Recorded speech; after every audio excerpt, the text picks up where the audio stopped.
for a sustainable future in a fractured world.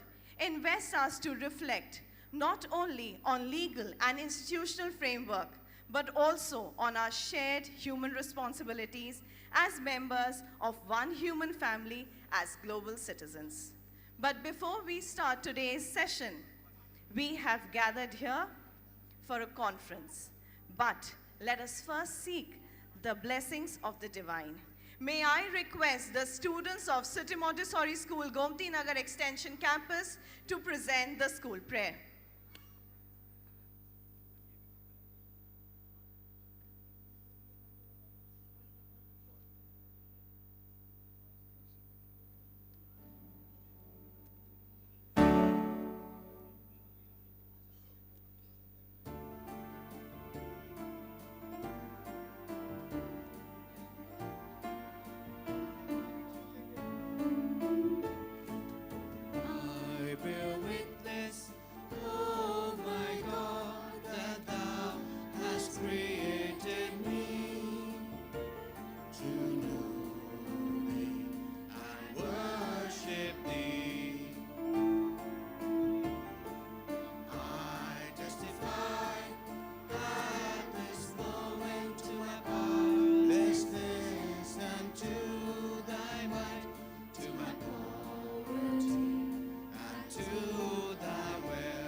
Thank you, dear students from City Montessori School, Gomti Nagar Extension Campus, for that soulful rendition.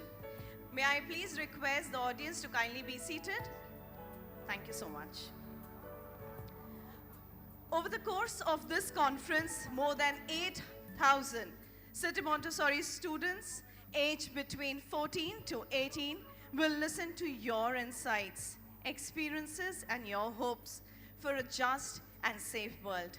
For them, this event is a living lesson in global citizenship education, showing how leaders of moral courage and social wisdom come together to deliberate on the structures needed for the protection of humanity's common future. Our chief guest, Yogi Adityanath ji, the Honorable Chief Minister of Uttar Pradesh, will be arriving at 10 a.m. sharp. So for the next 55 minutes, we will witness a short children's appeal by the CMS students. And this will be followed by the speeches by some of our eminent speakers. It is my pleasure now to invite CMS students to present before you their children's appeal.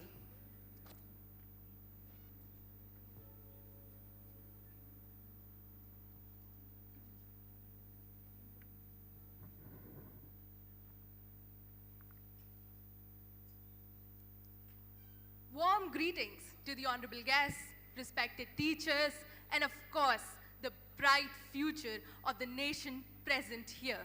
It is indeed an honor to stand before this august gathering to speak on a subject that defines the very soul of human civilization, that is, judicial cooperation and the safeguarding of human rights. This presentation reflects a simple yet profound vision, which is to highlight how judicial cooperation sustains human rights, strengthens global accountability, and ensures that international law is not merely an ideal inscribed on paper, but rather a living, breathing force in our world order. As the world grows more interconnected, justice cannot be confined within national boundaries. The conscience of humanity now demands a justice system that is global, responsive, and united.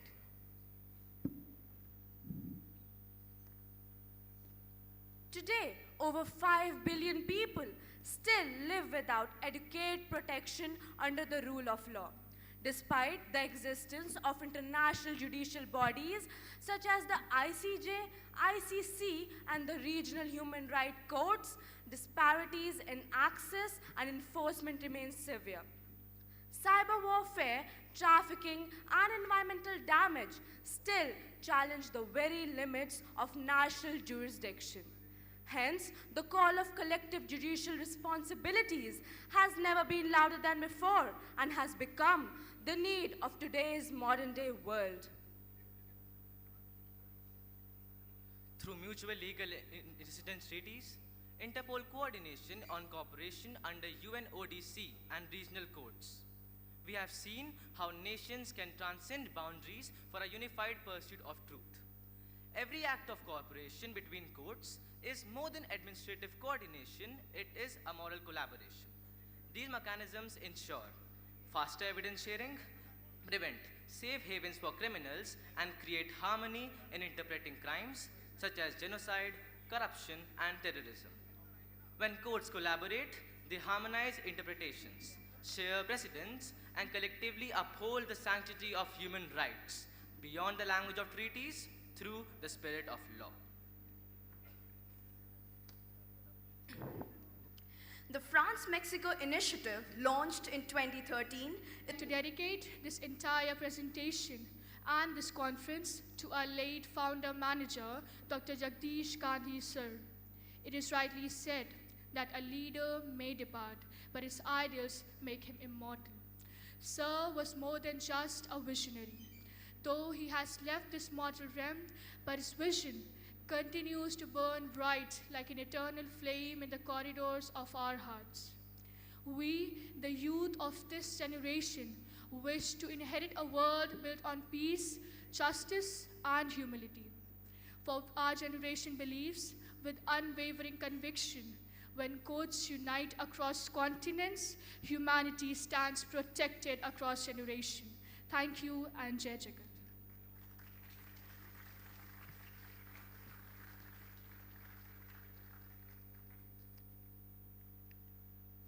Thank you, dear students, for being the true ambassadors of peace.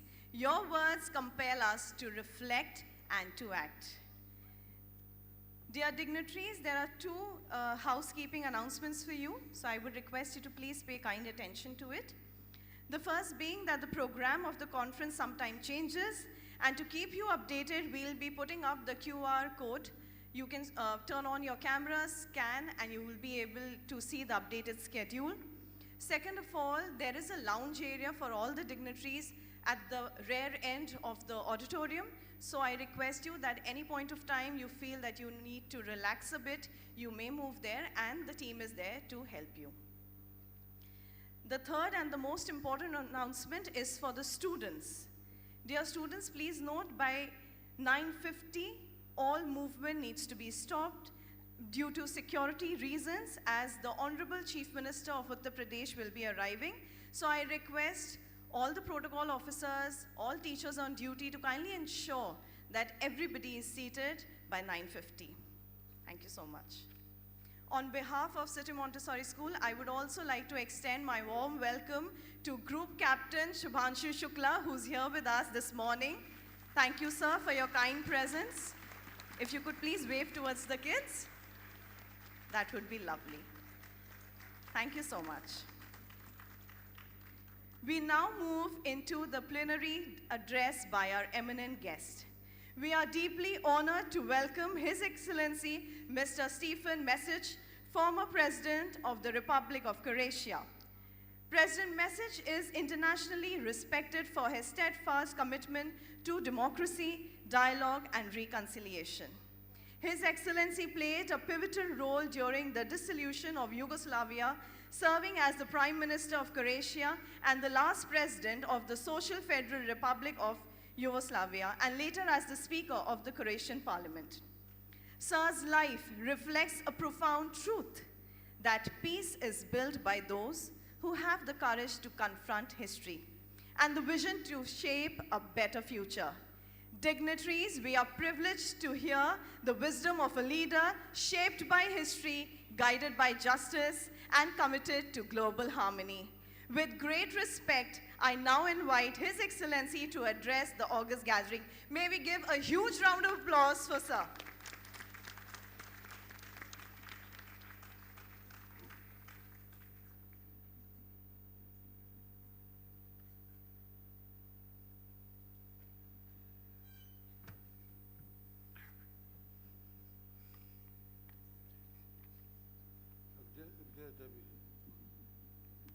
Gdje ti je mikrofon? Tu? Može.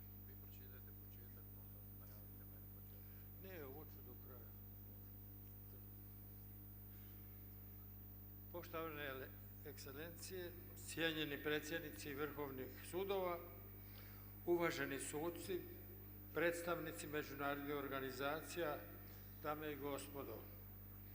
Iskreno zahvaljujem domaćinima City Montessori School, utemeljiteljima dr. Jagdish Gandhi i dr. Bharti Gandhi i cijelom timu na viziji koja već desetljećima djeluje, njeguje pravo, moral i ljudsko dostojanstvo.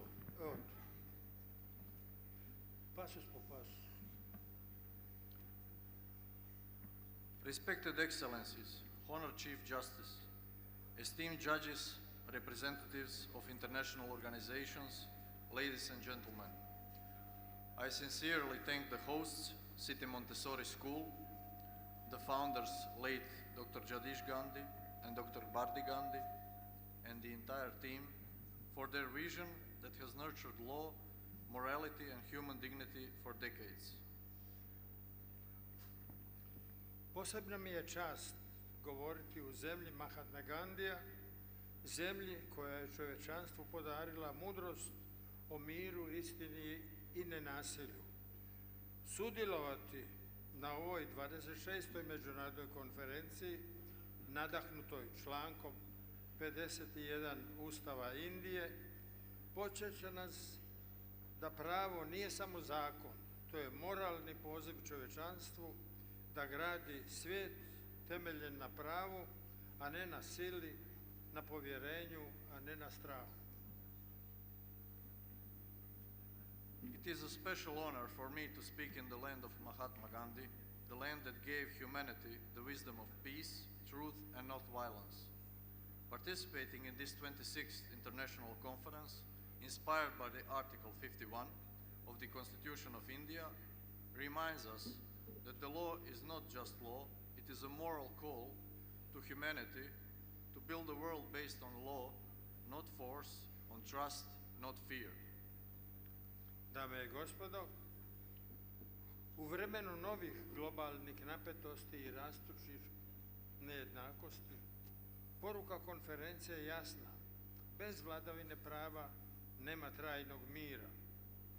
Pravo i pravda su temelj svakog civiliziranog društva. Bez neovisnog pravosuđa država gubi svoju dušu, a mir ne može opstati. Ladies and gentlemen, in a time of new global tensions and growing inequalities, the message of this conference is clear. Without the rule of law, there is no lasting peace. Law and justice are the foundation of every civilized society. Without an independent judiciary, a state loses its soul and peace cannot survive. Vi, suci i predsjednici vrhovnih sudova, ste čuvari jednakosti i dostojanstva, vrijednosti koje razlikuju civilizaciju od barbarstva. Dolazim iz zemlje koja je prošla kroz rat i složen proces izgradnje demokracije. Republika Hrvatska je naučila nema pomirenja bez istine, niti istine bez pravde.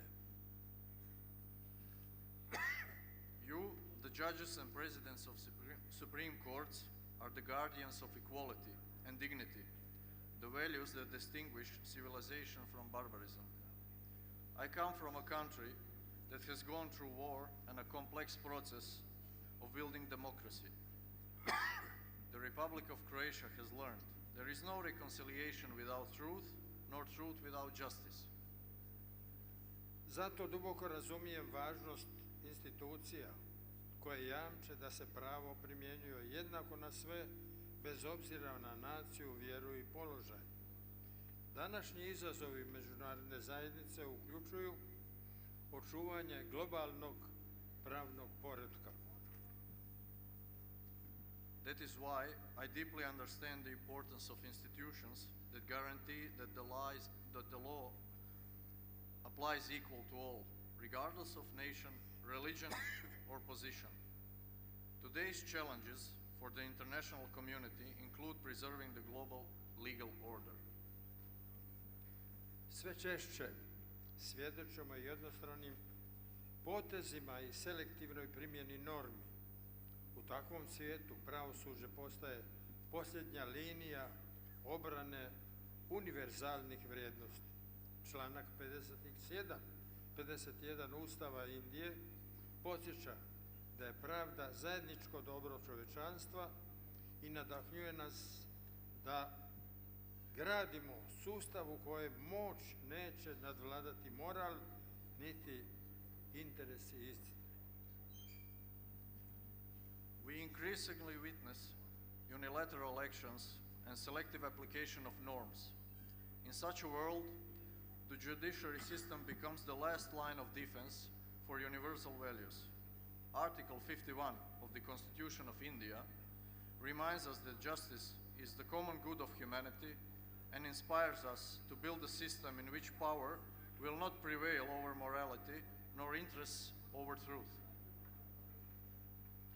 Dame i gospodo, obrazovanje i pravo su stupovi svakog pravednog društva. Inicijativa City Montessori škol, koja povezuje odgoj, pravdu i međunarodnu suradnju, pokazuje kako se od najmanje dobi mogu usađivati vrijednosti mira, tolerancije i poštivanje zakona. Ladies and gentlemen, education and law are the pillars of any just society.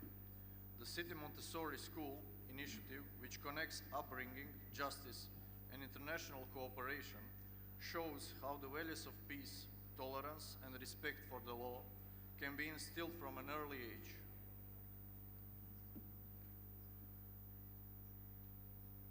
Inicijativa to je ulaganje u budućnost, jer svijet bez moralne svijesti mladih generacija ne može biti svijet pravde.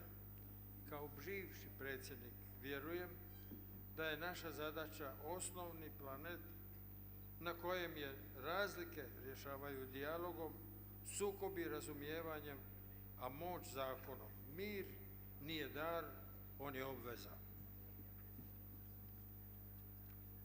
It is an investment in the future because a world without a moral awareness of young generation cannot be a world of justice. As a former president, I believe that our task is to leave a planet where differences are resolved through dialogue, conflicts through understanding, and power through law. Peace is not a gift, it's an obligation. Pravda nije privilegij, ona je temelj civilizacije. Zaključujem riječima Rabindranath Tagore, gdje je bez straha i glava uzdignuta, gdje znanje slobodno teče, tamo neka bude svijet. Neka upravo takav svijet, svijet prava, mira i ljudskog dostojanstva bude naš zajednički cilj. Još jednom zahvaljujem domaćinima na gostoprimstvu i viziji koja povezuje kontinente, narode i generacije. Hvala što ste me saslušali. Justice is not a privilege, it is the foundation of civilization. I will conclude with the words of Rabindranath Tagore, where the mind is fearless and the head is held high, where knowledge flows freely, there let our world be. May such a world, the world of law, peace and human dignity, be our common goal. Once again, I thank the hosts for their hospitality and the vision that connects continents, people and generations. Thank you for your attention and namaste.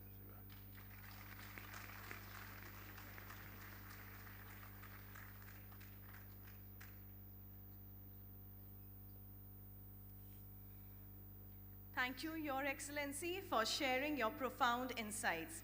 Your experience strengthens the intellectual foundation of this global dialogue.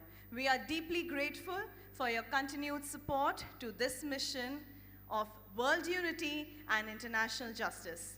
We will now move to our next distinguished speaker. But before that, dear students, did you notice something on the screen up there? All right, so I'm going to inform you about a new development for this conference.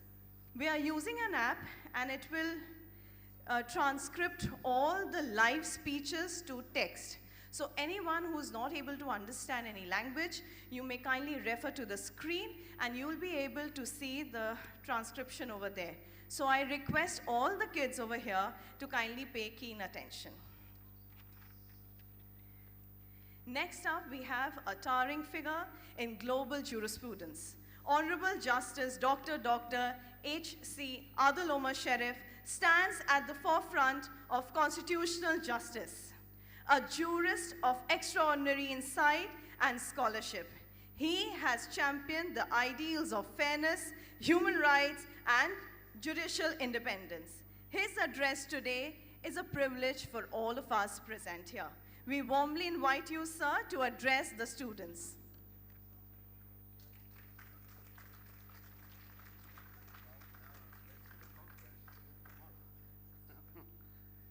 Good morning. Bismillah ar-Rahman ar-Rahim. Your Excellencies, honorable judges, Chief Justices from around the world, distinguished former head of state and government, eminent jurists, delegates, distinguished ladies and gentlemen. It is both a profound honor and solemn privilege to stand before this distinguished assembly on the occasion of the 26th International Conference of the Chief Justices of the World, held here in the vibrant, historic, and hospitable city of Lucknow under a steam banner of City Montessori School. A school whose name resonates across continents as a cradle of world unity, academic excellence, and the moral upliftment of humanity.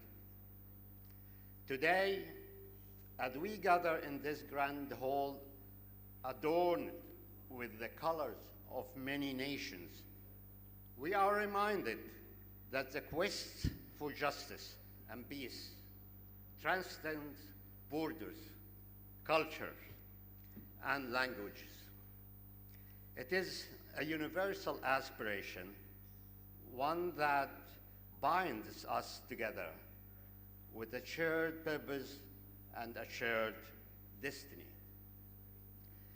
Before we proceed, let us pause to honor the noble soul who laid the foundation for this extraordinary institution and this remarkable conference, the revered founder, father of City Montessori School, Dr. Gandhi, a visionary educator, a tireless advocate of world peace, and a man whose life was a testament to the transformative power of education and rule of law. His dream was not merely to build a school. His dream was to build a better world through the enlightenment of young minds and through the guidance of fair, fearless, and principled justice. Through his extraordinary leadership, he forged a bridge between the world of education and the world of justice. He brought together courts and classrooms, blending the innocence of children with the wisdom of judges, and thereby nurturing a new generation of global citizens who respect law, church justice, and uphold peace. Today, his spirit lives on in every corner of this campus, in the vibrant culture presentation of the student, in the passionate dedication of the teacher, and in the intellectual richness of this conference. Let us honor his memory, not only with words, but with our commitment to continue the mission he so lovingly began. I also extend my heartfelt reverence to the founder mother of City Montessori School, Dr. Bharata Gandhi, whose presence among us is a blessing and a source of inspiration. Her unwavering dedication, boundless compassion, and graceful leadership have kept the founder vision alive with undiminished vigor. She stands as a living pillar of continuity, a reminder that great vision do not fade. They flourish when nurtured with faith and perseverance. To the managing director of City Montessori School, Professor Geeta Gandhi, I offer my deepest appreciation. Your exceptional administrative brilliance, your clarity of purpose, and your steadfast commitment to educational excellence have propelled City Montessori School into the global stage with renewed strength and greater impact. Under your dynamic leadership, the mission of Jai Jagat is not only preserved, but enriched, expanded, and carried forward into a new era. Ladies and gentlemen, a conference of such magnitude and international significance does not emerge effortlessly. Behind this magnificent event stands a team of dedicated individuals whose meticulous planning and tireless labor are already commendable. We express sincere gratitude to the Secretary of the Conference, Mr. Ratan Gupta, whose organizational mastery has enriched that every guest feel honored and every detail is attended to and every moment flows with dignity. To the organizing committee, to the principal, to the teacher and staff, to the student and their family, we offer our gratitude. To the distinguished jurists and eminent personalities who return year after year, your presence is the foundation upon which this conference stands. Your contributions, your insights, and your unwavering support have elevated this gathering into one of the world's finest forum and judicial dialogue and international cooperation. To our honored newcomers, I join City Montessori School in welcoming all of you with open arms and joyful hearts. You are now part of an esteemed global family, united by shared mission to advance justice, uphold human dignity, and cultivate lasting peace. May you find in these halls not only enriching discussions, but also friendship that will last a lifetime. No gathering is complete without the warmth of hospitality. And here in Lucknow, known as the city of Tehzeeb, of refined culture and generous hearts, hospitality is not merely a gesture. It is a tradition, an identity, a way of life. I extend my heartfelt appreciation to City Montessori School and to the people of Lucknow for the gracious welcome, the impeccable logistics, the comfort provided to all delegates, and the spirit of respect with which every guest has been received. The arrangements stand as a testament to the school commitment to excellence and its deep regard to international brotherhood. Dear distinguished guests, this conference is not merely an annual event. It is a global necessity. We meet today at a moment when the world is confronted with profound and complex challenges. Rising geopolitical tension, conflicts that displace millions, economic disparities that widen social divisions, rapid technological changes that outpack legal frameworks, and global threats such as climate change and cyber crime that demand unified action. In such time, the judiciary stands at the moral compass of society.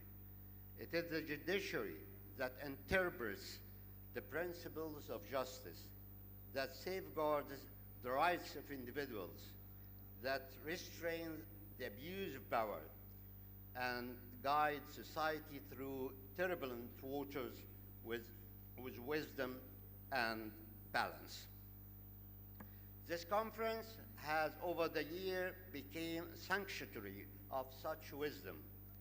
It is a platform where judges from diverse legal traditions engage in dialogue, learn from one another, strengthen their independence, and contribute to the shaping of a world order that is fair, human, and peaceful. Through these deliberations, we reaffirm a truth that is more relevant today than ever before. That global peace is inseparable from global justice. Ladies and gentlemen, our world has changed dramatically in the last few decades. Yet, our global governance structures, many designed in the aftermath of World War II, remain largely the same. They have served humanity well, but the challenges of today require a system that is more representative, more democratic, more responsive to the voices of ordinary people, and more attuned to the interdependence of nations. The founder of this conference often said, "A world divided cannot survive. A world united cannot fail." To move forward such unity, we must re-examine global institutions, strengthen international law, promote fairer dispute resolution mechanisms, and develop cooperative systems capable of addressing transnational issues from environmental degradation to digital threats, from human trafficking to global inequality. In this endeavor, the voice of the judiciary is indispensable. Judges understand the consequences of injustice better than anyone. You see day after day how gaps in law translate into human suffering. You witness how inequalities erode trust. You preserve how the absence of injustice fuels conflict and destabilizes societies. Your wisdom, impartial principle grounded in the lived experience, is essential to constructing a global governing system that protects the vulnerable, promotes fairness, and ensures that the rule of law prevails across borders. Ladies and gentlemen, among the many themes that guide this conference, none is more scarce than the principle of judicial independence. A judiciary that is free from fear, favor, pressure, prejudice is the cornerstone of justice. And justice, true, impartial, accessible justice, is the foundation of lasting peace. Judicial independence is not merely an institutional requirement. It is a lifeline of democracy and the shield of human dignity. Where judges are constrained, justice is constrained. Where judges stand tall, societies stand strong. Therefore, this conference should confirm and reconfirm its unwavering support for the dignity of judges, the protection of courts from external interference, the ethical responsibility of impartial conduct, and the continuous strengthening of public trust in the legal system. Judges do not merely decide cases, they uphold civilization itself. Their judgment carry the hopes of the innocent, the cries of the oppressed, and the expectation of the future. Ladies and gentlemen, it has been said that peace is not created in conference rooms alone, nor in diplomatic communiques, but in every action of those who uphold justice. Indeed, every judgment delivered with integrity is an act of peacekeeping. Every protection of rights strengthens the foundation of harmony. Every affirmation of the rule of law reduces the space for conflict. The judiciary, therefore, is one of the most powerful instruments of peace ever conceived by humanity. In this conference, through our dialogues and exchange of experience, you collectively enhance the capacity of judicial systems worldwide to address emerging challenges, from transnational crime to digital rights, from environmental justice to the right to human dignity. When judges learn from each other, nations grow closer. When judges cooperate, humanity moves forward. When judges uphold fairness, peace becomes not merely an aspiration, but a lived reality. In closing, distinguished participants, as we embark upon this 26th International Judicial Conference, let us carry with us a message of unwavering hope and steadfast determination. Let us remember that justice is the highest expression of human civilization. It is justice that guards the weak, limits the powerful, and protects the dignity of every human being. Let us remember that peace is not granted, it is built through our choices, our principles, our courage. And let us remember that in a world colored at times by conflict, uncertainty, and division, the judiciary remains humanity enduring beacon of fairness, integrity, and truth. As we deliberate over the coming days, may we reaffirm our collective belief that a fair judiciary is the strongest fortress of peace. An independent judiciary is the clearest safeguard of freedom. And a just world is the most lasting legacy we can leave for future generations. Let us rededicate ourselves to the pursuit of justice, not only within our own nations, but for all humanity. Let us strive for a world where disputes are settled in courts rather than the battlefield, where the rights of the power and powerless are not forgotten, where children grow up in societies anchored in fairness, and where nations unite in the shared belief that justice is the foundation of lasting peace.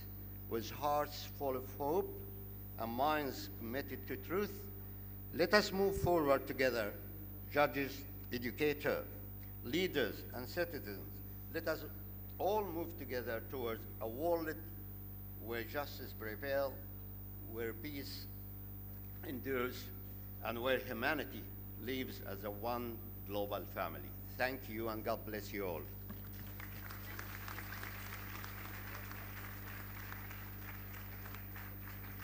Thank you, Your Lordship, for that valuable speech. I would request all the PETs, teacher in charges, to kindly be on duty and ensure that there is no movement. It is my humble request to the next two eminent speakers to kindly keep their speech within 5 minutes, as we are expecting the arrival of the Chief Minister anytime now. Our next eminent speaker is a global thinker of exceptional vision. Dr. Augusto Lopez-Claros brings together economics, governance, and global ethics with rare brilliance. A former World Bank director and distinguished scholar, his voice influences international policy and sustainable development agendas. We are honored to invite Dr. Claros to share his reflection.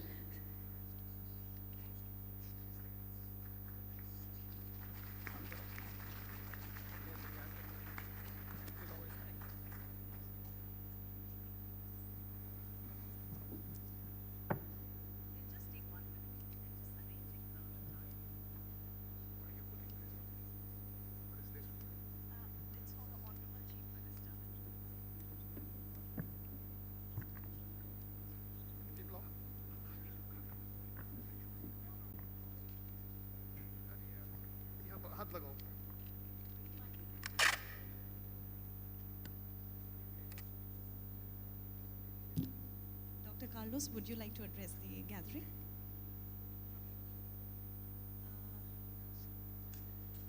No. I see they are doing, it's the protocol for the Honorable Chief Minister. May I hold some? Anything else?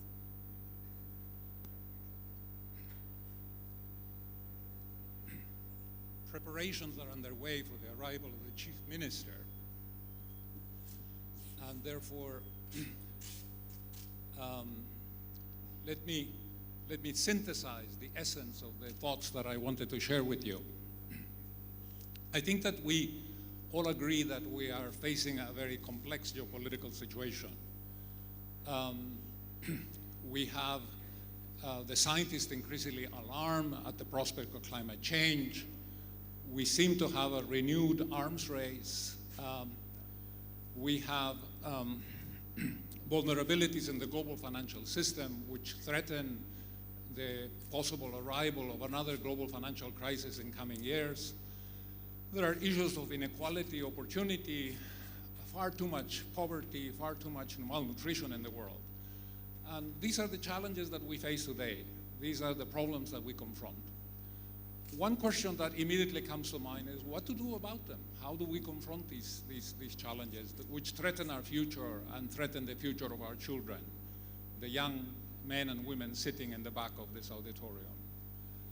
One possibility is that we say to ourselves, let's do nothing for now. Let's wait for the right circumstances. Let's wait for, sometimes it's called the San Francisco moment, when conditions in the world change sufficiently to induce our politicians to get their act together and to reform our institutions of international cooperation. But I hope you will agree with me that that does not seem to be the best option. It's much, much better that we take preventive action now. Benjamin Franklin once said that an ounce of prevention is worth a pound of cure. A former American President, John Kennedy, said the time to repair the roof is when the sun is shining. And so the question is, how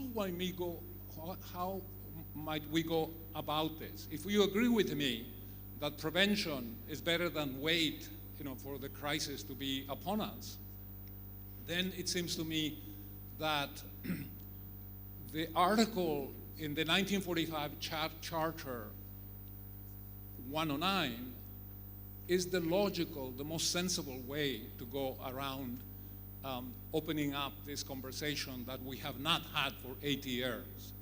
The UN Charter of 1945 remains essentially unchanged. It is the same document that it was in 1945, but as was said by the previous speaker, the world has changed dramatically in the last 80 years. So it seems to me, and this is a position that the Global Governance Forum has taken, that Article 109 would seem to be the most sensible way to go forward in confronting these global challenges that we face. And if we have that conversation, then we can discuss a whole range of vitally important issues.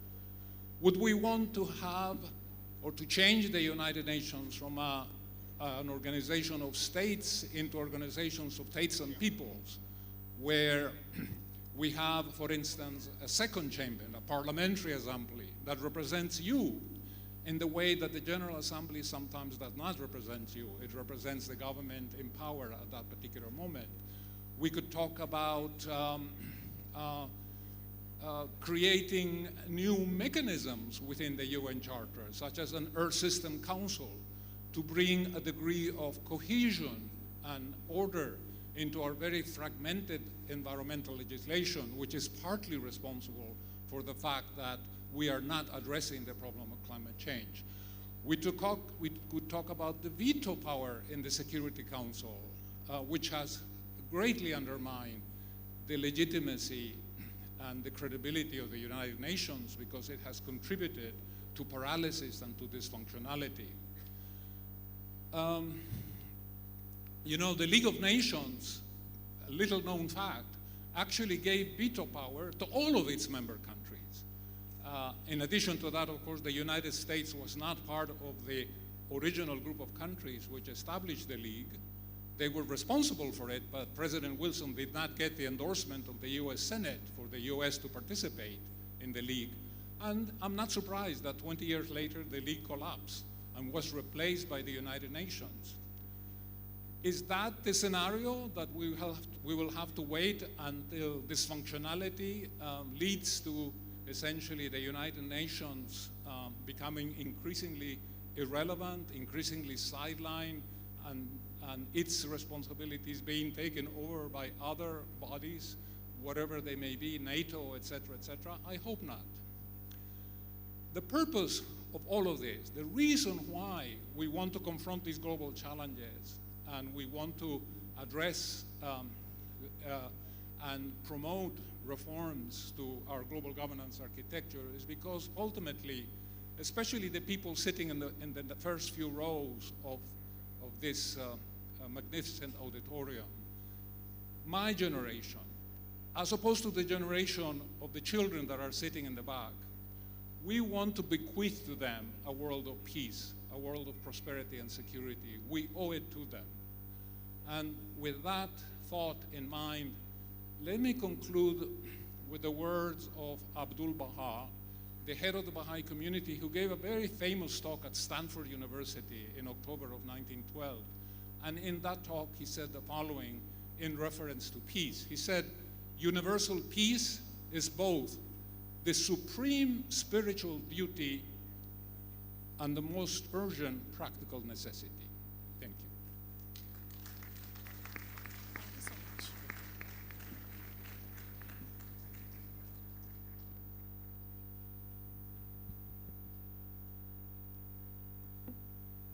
Thank you, Dr. Carlos, for your valuable insights. Your contribution strengthens the strategic dimension of our deliberation. We are grateful for your continued association with the CMS mission.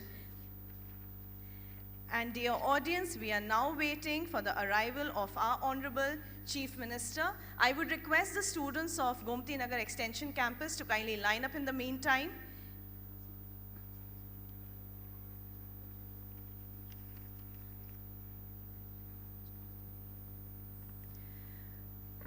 The arc of the moral universe is long, but it bends towards justice, said Martin Luther King Jr. May I request the teachers of Gomti Nagar Extension Campus to kindly help the kids in lining up.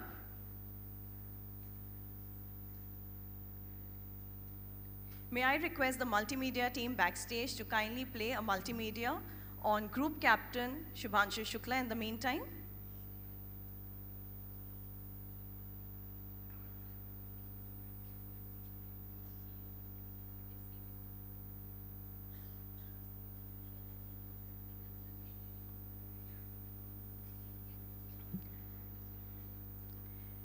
Today, as we stand at the crossroad of global transformation, let us remember the words of Mahatma Gandhi.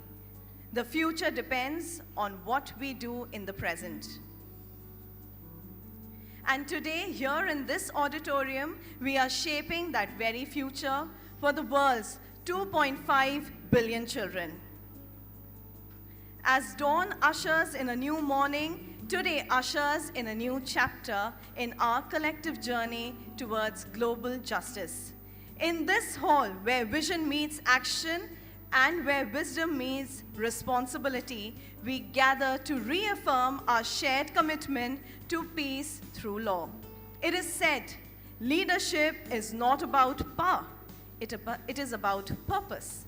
And today we will be welcoming a leader whose purpose is progress, rooted firmly in justice. Honorable Shri Yogi Adityanath Ji, the Honorable Chief Minister of Uttar Pradesh, will be joining us shortly. Thus, I request everybody in the audience to kindly keep their calm and patience. May I request all teacher in charges, all PETs to kindly be on duty and ensure that there is discipline, decorum, and no movement. The multimedia team, if you're ready backstage, you may please play the video.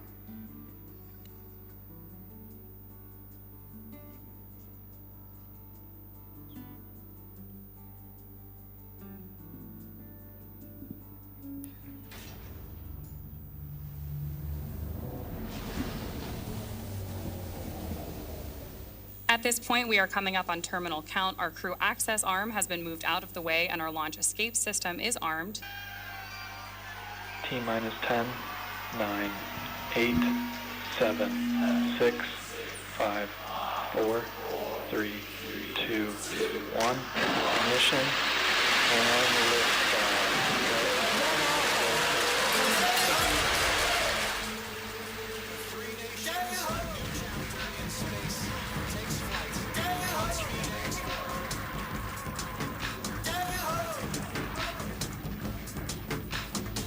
आजा जिंद शामी आने के तले आजा जरी वाले नीले आसमाने के तले जय हो जय हो आजा आजा जिंद शामी आने के तले आजा जरी वाले नीले आसमाने के तले जय हो। नमस्कार मेरे प्यारे देशवासियों, व्हाट अ राइड। 40 साल बाद हम वापस अंतरिक्ष में पहुंच गए हैं और कमाल की राइड थी। इस समय हम 7.5 किलोमीटर प्रति सेकंड की रफ्तार से पृथ्वी के चारों तरफ घूम रहे हैं और मेरे कंधे पे मेरे साथ मेरा तिरंगा है जो मुझे बता रहा है कि नहीं हूँ, मैं आप सबके साथ हूँ। ये मेरी इंटरनेशनल स्पेस स्टेशन तक की जर्नी की शुरुआत नहीं है, ये भारत के ह्यूमन स्पेस प्रोग्राम की शुरुआत है और मैं चाहता हूं कि आप सभी देशवासी इस यात्रा का हिस्सा बने। आपका भी सीना दिल से चौड़ा होना चाहिए, आप भी उतना ही एक्साइटमेंट दिखाइए। आइए हम सब मिलकर भारत की ह्यूमन स्पेस प्रोग्राम की जर्नी की शुरुआत करें। धन्यवाद। जय हिंद, जय Bharat.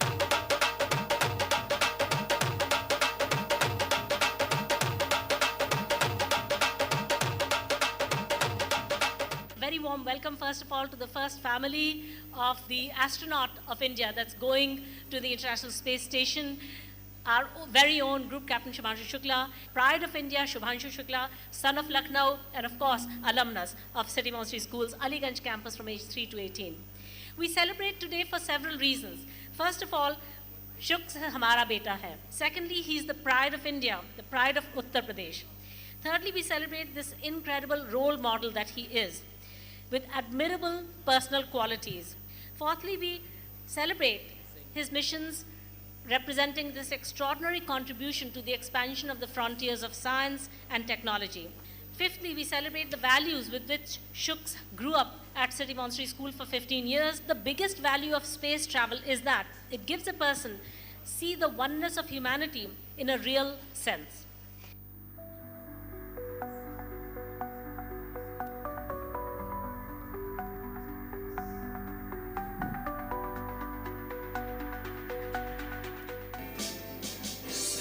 Major Tom to ground control. I'm stepping through the door, and I'm floating in the most peculiar way.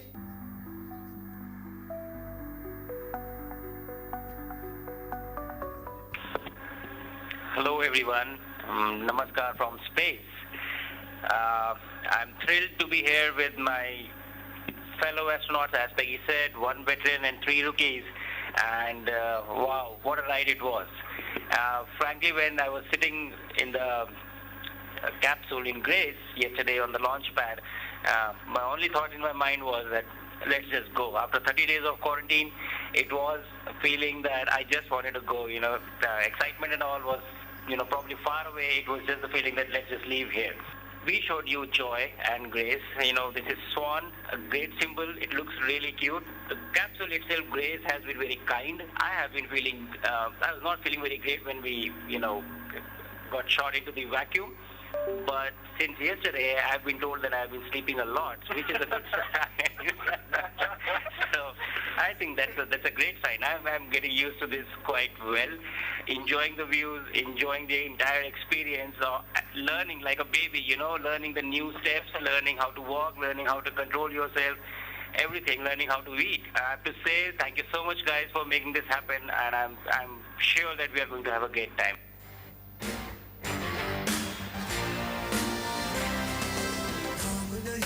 जश्न है भारत रग रग में है जीत की आदत ऐसा हुनर दुश्मन भी सलामी दे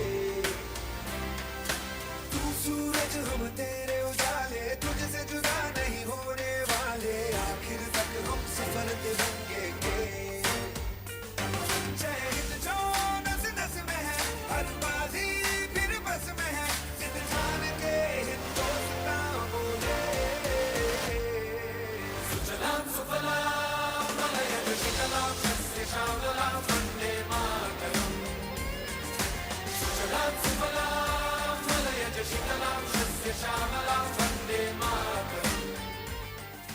I know that you're very excited to get your astronaut number. And so I'd like to give these guys their astronaut pins. So we'll start with Shubhanshu Shukla, astronaut number 634.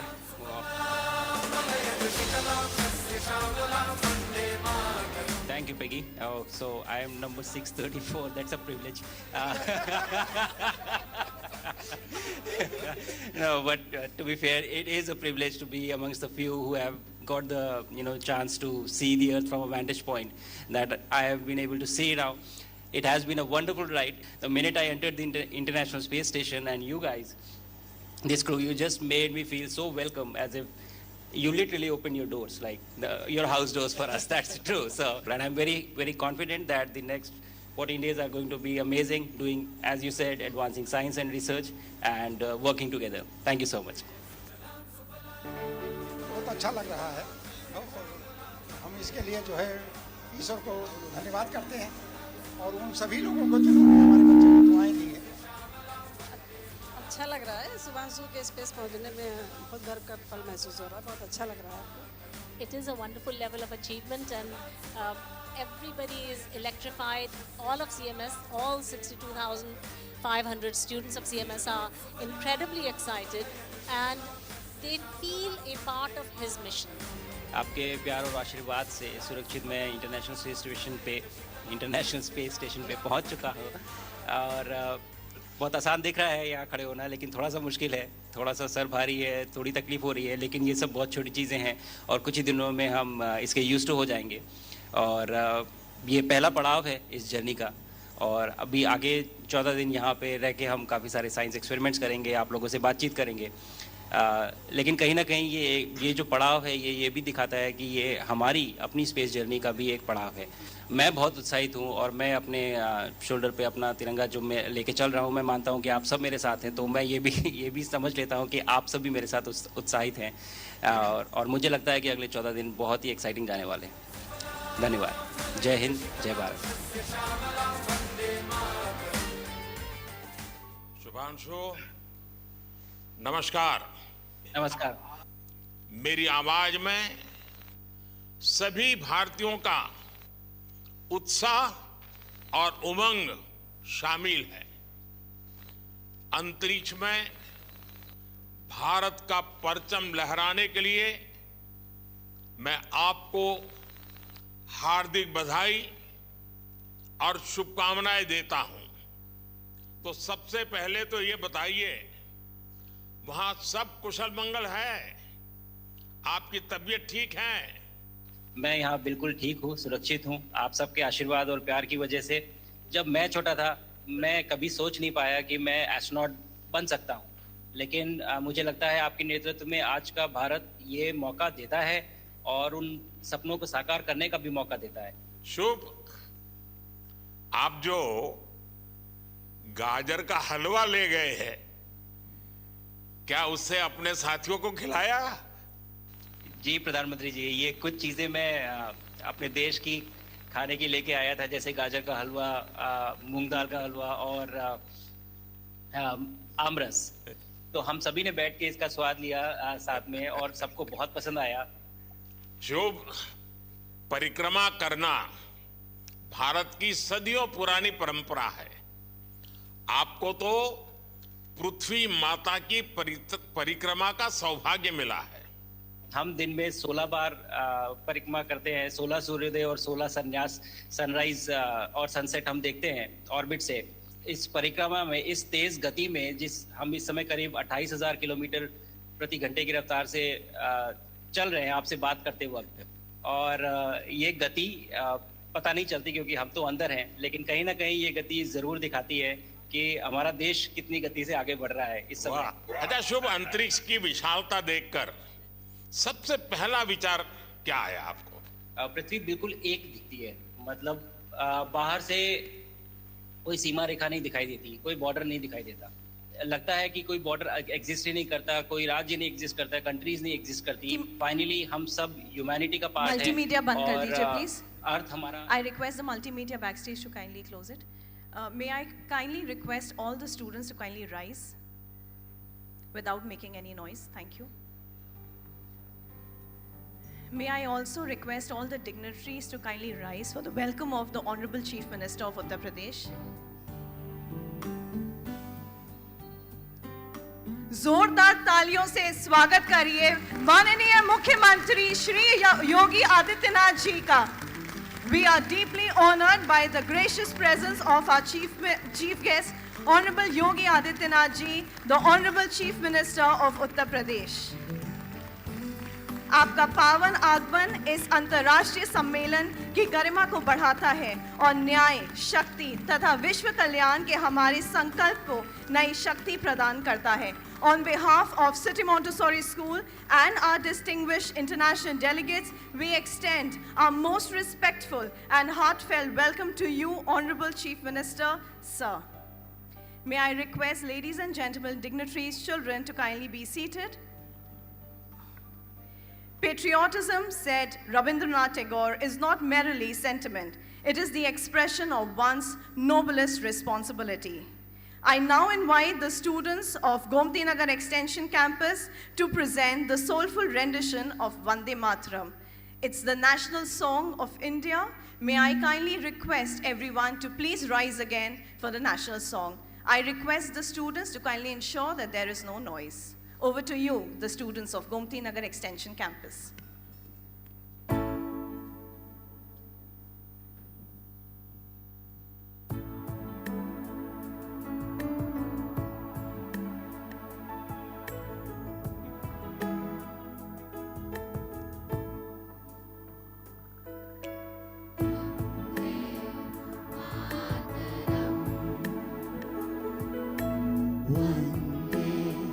Vande Sujana Suphala मलयज Sheetla शास्त्र श्यामला मातरम वन्दे मातरम शुभ्रज्योत्स्ना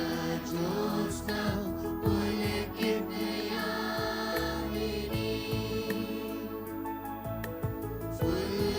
फुल्लकुसुमिता ध्रुवदलशोभिनी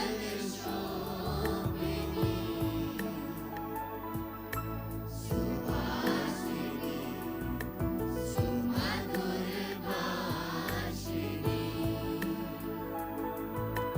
सुखदां वरदां मातरं वन्दे मातरं वन्दे मातरं Vande Mataram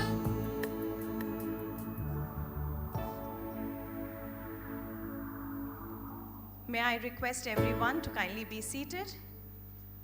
Thank you, children, for such a graceful and inspiring presentation.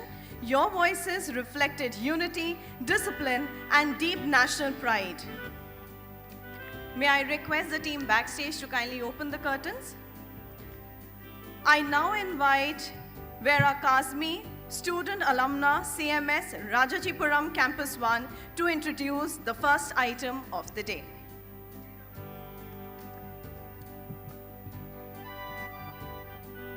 Respected dignitaries and honorable delegates, a very good morning to one and all. City Montessori School, Rajajipuram Campus 1 feels deeply honored to present the Model United Nations at the 26th International Conference of Chief Justices, a platform where youthful voices rise with clarity, courage, and conviction, echoing the global call for justice and peace. This year's agenda focuses on two pressing concerns of our times: safeguarding the sanctity of international law amid global divisions and advancing climate accountability, countering greenwashing. Let this conference be a reminder that through compassion and collective will, we can forge bonds that no discord can break. Ayam nijah parovete gadena lagu chetisa udar charita namato vasudhaiv kutumbakam vasudhaiv kutumbakam vasudhaiv kutumbakam. Honorable Justices, distinguished delegates, and esteemed members of this Council, I, the Secretary General of this Assembly, speak today to address significant concerns that are shaping grave challenges of our times. Delegates, today we stand at a roundabout where values that form the very foundation of society are being heavily disregarded. So the question is, should we allow vested interests to erode our ideals, or should we, in unison, reaffirm our commitment to a world where rule of law prevails? With the powers vested in me as the Secretary General of this Model United Nations, I, Shubh Lohia, declare this conference open. Now, I would like to request my co-chair, Ms. Aradhya Tiwari, to lay down the modalities for this conference. Ladies and gentlemen, esteemed delegates, Now, as the forum is already established and the roll call has been taken, let us begin with the proceedings of the day. With the discretion of the chair, the GSL is established. Delegates who wish to speak in this GSL may raise their placards. Delegate of Tuvalu, followed by Delegate of Sweden, Delegate of Trinidad and Tobago, Delegate of Japan, and the Delegate of India. Delegate of Tuvalu, you may have the floor. A mother holds her child close as seawater seeps through the floor of their home.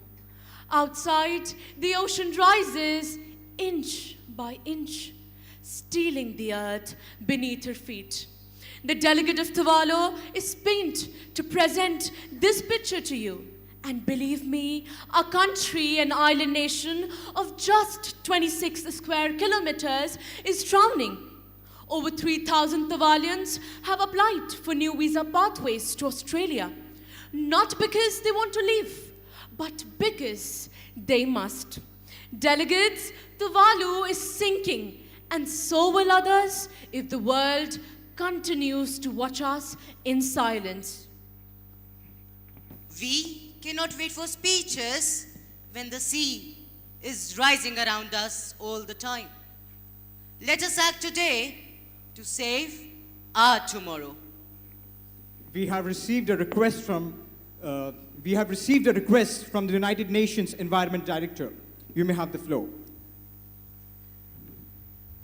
Ladies and gentlemen, we stand here today in the General Assembly Hall, the very birthplace of the Sustainable Development Goals.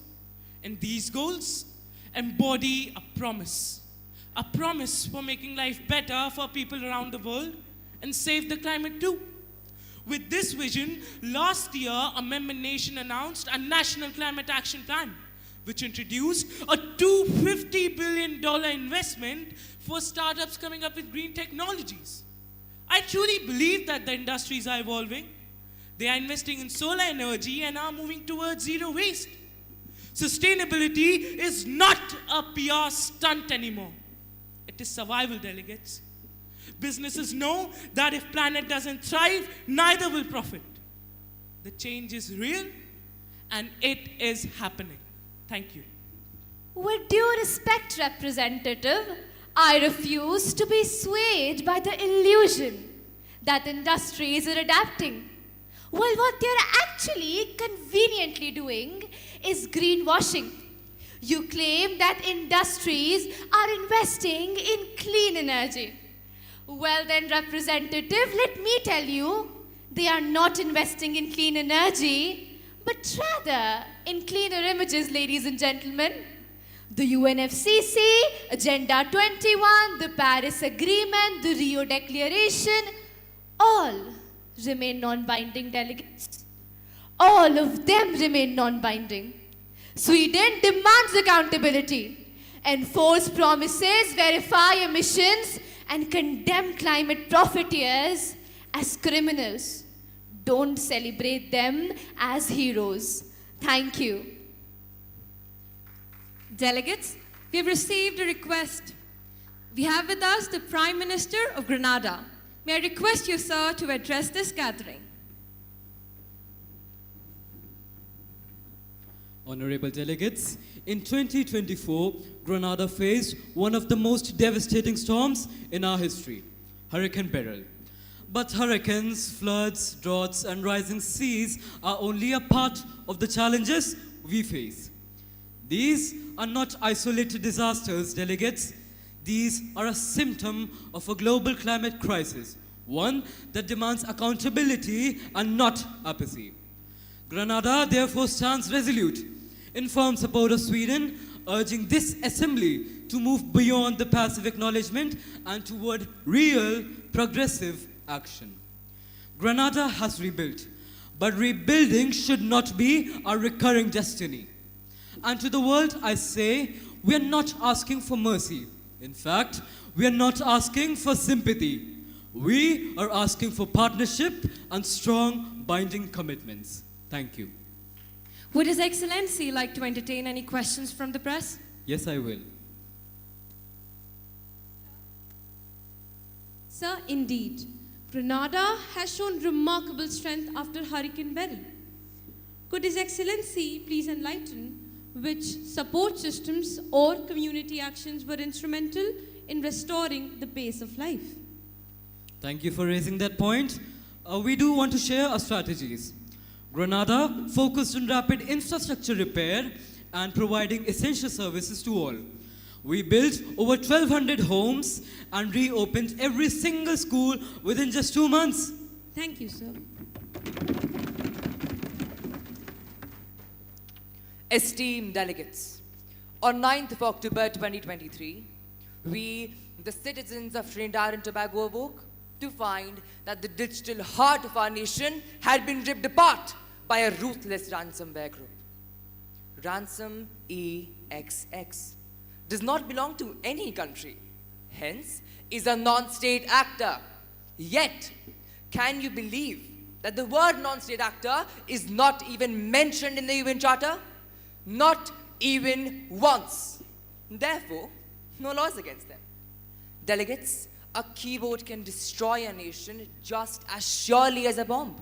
Cybercrime is nonetheless a crime. But our laws, such as Article 2, Clause 4 of the UN Charter, were written for missiles, not malware. They must be revised so that no one mistakes the UN Charter for just ink on paper. Thank you. Honorable Chair, distinguished delegates, Ukraine invaded, Gaza bombed, Sudan silenced. Every date marks not just a tragedy, but a failure of international law, of accountability, and of justice itself. The rule of law, too often displayed like a chess piece, moved for advantage, sacrificed when inconvenient. This must end. Japan is the largest financial contributor to the International Criminal Court. It stands firm in declaring, respecting international law is not optional, it is the solution. In the end, let us not wait to act until small nations fall. Let us defend the law while we still can. Because when law dies, justice follows, and when justice falls silent, humanity itself is lost. Thank you. Yes, the representative of European Union. The representative of the European Union would like to propose a motion for an open floor debate for the next 5 minutes. With the discretion of the chair, the open floor has been granted for the total time limit of 2 minutes. Honorable Chair, distinguished delegates, the Russian Federation sits here today wielding a veto, occupying a permanent seat on the UN Security Council, a seat it was never democratically granted. Let me remind this assembly that when Russian Federation became one of the permanent members of the Security Council, there was no objection from any other member. And now suddenly after 34 years, Russia is considered a threat to the world? Doesn't make sense. Delegate, it very well does make sense. The Russian Federation is an illegal beneficiary of a Soviet membership which was transferred without consent. And yet, Moscow dares to speak of rule of law. In 2014, Russia annexed Crimea for its own selfish motives and also held a referendum which was repealed by the UNGA, calling it invalid. We stand firm, not merely in defense of our democracies, but in defense of rule of law itself, for which you seem to have no regard at all. The European Union will not mince words. We stand here, the Russian Federation stands here to thank you. Once again, we hear lectures on peace from those who have waged endless wars across the whole world. Those who bombed Yugoslavia, Iraq, Libya, now question Russia's legitimacy. We did not inherit any UN seat. We earned it through our victory over fascism and as for Crimea, as you mentioned, delegate. In 2014, more than 90% of the Crimeans chose to rejoin Russia through the democratic referendum.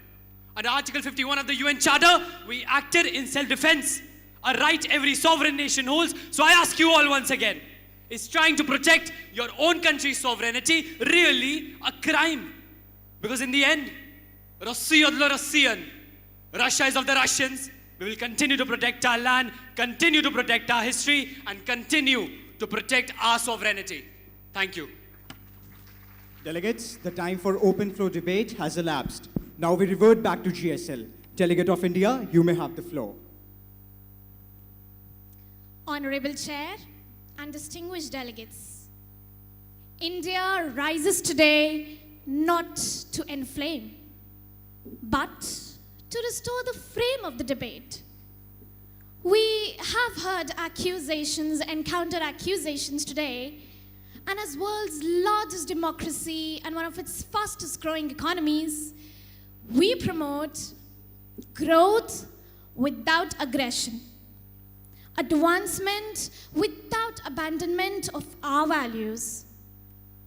Our message to the world is loud and clear. Arbitration, dialogue, and coexistence. For these are the true instruments of peace we seek today. I now yield my time to my co-delegate who will close in the oldest living language of our civilization. भारतः न कस्यचित् विरोधं करोति भारतः धर्मस्य समर्थनं करोति यथा रामः युद्धमध्येऽपि मर्यादा न त्याक्तवान् तथा एव भारतः संघर्षे अपि संयमं न परित्यजति। हमारे लिए शांति कोई विराम नहीं है, वह न्याय का प्रकाट्य है। प्राकृत की पुनीत वाणी भी मुखरित है, एवं लोकशः हितमुखेति। The welfare of humanity must always be our aim. India has always had a world vision from time immemorial. I quote from Upanishads dating back to 800 BCE. Sarve bhavantu sukhinah, sarve santu niramaya, sarve bhadrani pashyantu, ma kaschit dukh bhag bhavet. The essence of the shloka is let the upliftment of humanity be eternal purpose guiding our actions. Namaskaraha. We have received a request from CMS alumna. Yes, ma'am, you may address this assembly now. Thank you, Chair. Honorable Chair, esteemed delegates, and respected dignitaries. As a proud alumna of City Montessori School, I stand before you today with both pride and pain. Pride for belonging to an institution that taught me the values of Vasudhaiva Kutumbakam. And pain because the world today so often forgets that we are part of one family.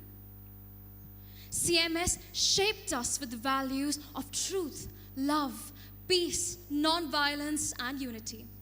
Yet, in global leadership, these values sometimes fade behind power and self-interest. So delegates, I ask you, if we lose our humanity today, then what future will remain for all of us? I stand before you as a dreamer shaped by values. A student who believes that no border, no policy, and no ambition should ever overshadow our shared humanity. Nations may rise and fall, but a conscience-driven human heart can uplift the entire world.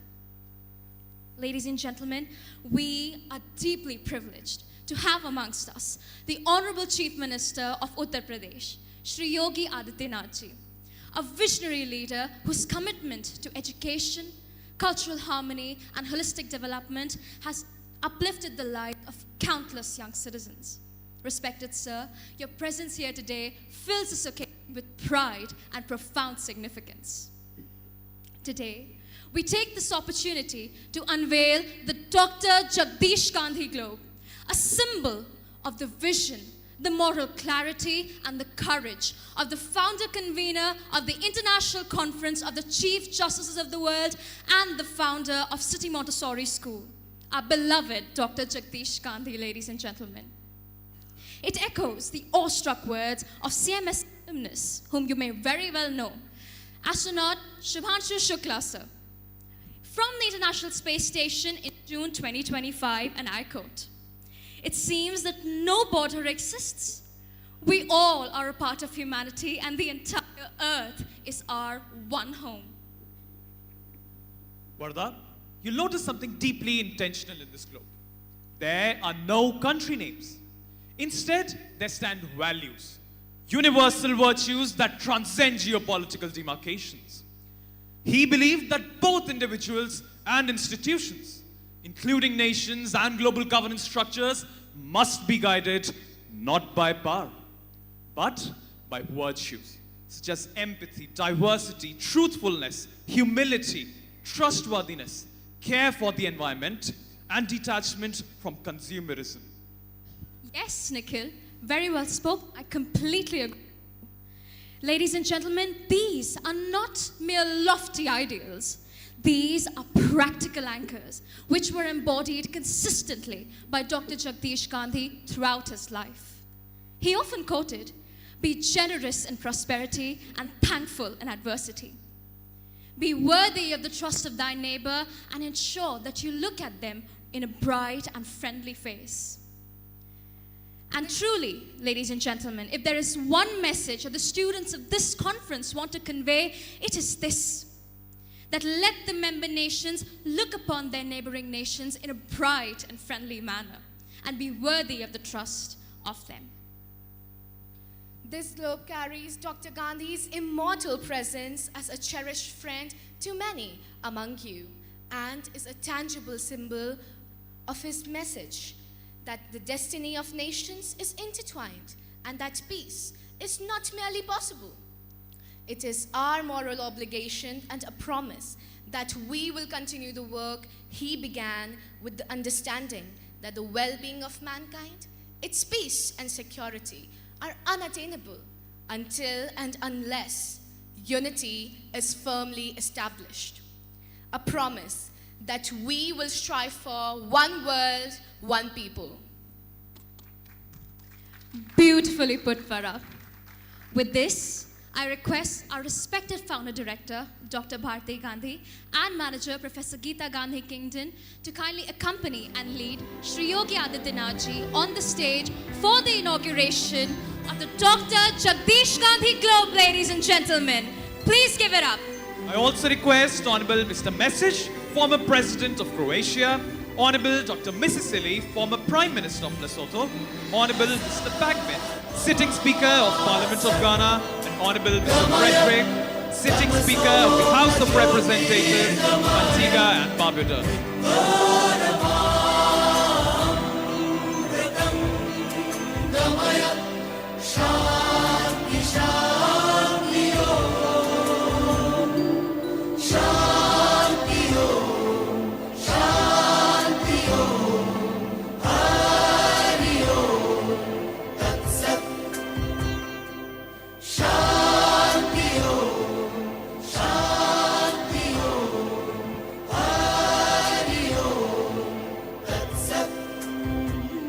দেখো আলো এ আলো আকাশ, দেখো আকাশ তারায় ভরা, দেখো Let's give a thunderous applause for Jagdish Gandhi Globe. ছোটে হাওয়া পাগল পারা, এত আনন্দ আয়োজন সবই বৃথা আমায় ছাড়া।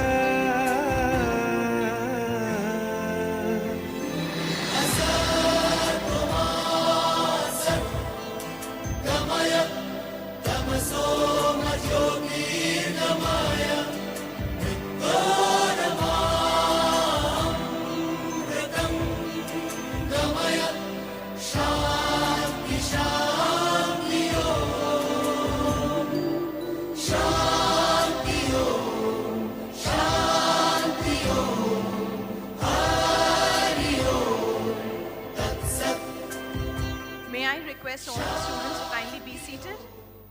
Thank you, dear. May I request everyone to take their seats? The link for the draft resolution is shared with all of you. Distinguished delegates, the world needs true change makers, and you are that hope.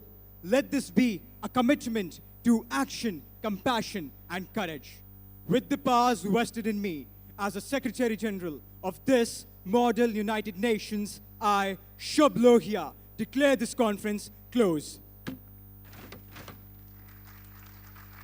That was indeed powerful. Thank you, dear students from Rajajipuram Campus 1, for this meaningful ceremony. May the virtues inspire each one of us to work for a peaceful planet. Every great mission begins with a visionary. CMS is blessed with such leadership. Professor Geeta Gandhi Kingdon ma'am, manager of City Montessori School and convener of the conference. I warmly invite respected manager ma'am to warmly welcome the chief guest and also for her address.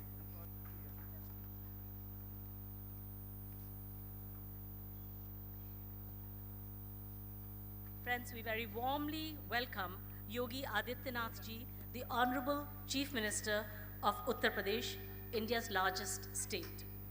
If it were a country, Uttar Pradesh would be the 5th largest country in the world on account of the size of its population. Yogi Adityanath's political journey started at university, where he did a MSc in mathematics. This is also where he started working as an active member of the National Students' Organization, the Akhil Bharatiya Vidyarthi Parishad. Yogi Adityanath embraced renunciation or sannyas in his early 20s, relinquishing worldly attachments to lead the life of a monk. Based on his services to the people of Gorakhpur districts of Uttar Pradesh, he was selected as a member of parliament at the age of 28 and was re-elected from that constituency for 5 consecutive terms. In 2017, he assumed the position of Chief Minister of Uttar Pradesh and has become its longest-serving Chief Minister. As an ascetic politician who believes in corruption-free, efficient, and accountable government, Yogi Adityanath forges a deep connection with the people. He is ambitious about and deeply committed to the rapid progress of Uttar Pradesh. The period of his chief ministership has been linked with greater ease of doing business, higher commitments to health, education, and infrastructure, and greatly enhanced inward investment. It is an absolute honor for this conference to welcome a visionary leader like Yogi Adityanath as the chief guest at this 26th International Conference of Chief Justices of the World. Friends, I would like to take this opportunity to state the objectives of this conference. Humanity is at a crossroads. It faces grievous problems: existential climate change, insecurity and entrenched conflicts, the specter of global pandemics, and powerful technology that is developing at breakneck speed, but which is largely ungoverned by law and by adequate ethical frameworks. International institutions struggle to contain these problems. While the UN has done much in the field of humanitarian assistance and social development, it has been unable to maintain peace and security as seen by the ongoing illegal major wars. In the field of climate change, it is clear that the slow-moving COP process cannot deliver change at the exponential pace and scale that is needed, that is essential, in fact, in order to address, to have a safe climate landing for humanity. At this year's COP30, the biggest emitter countries' leaders were absent. There's a persistent deadlock on climate finance, and there are weak emissions pledges. And of course, there are also doubts whether ambitious announcements will translate into real action. Our existing global governance structure is far short of what is needed to address the current problems and for building a bright future for humanity.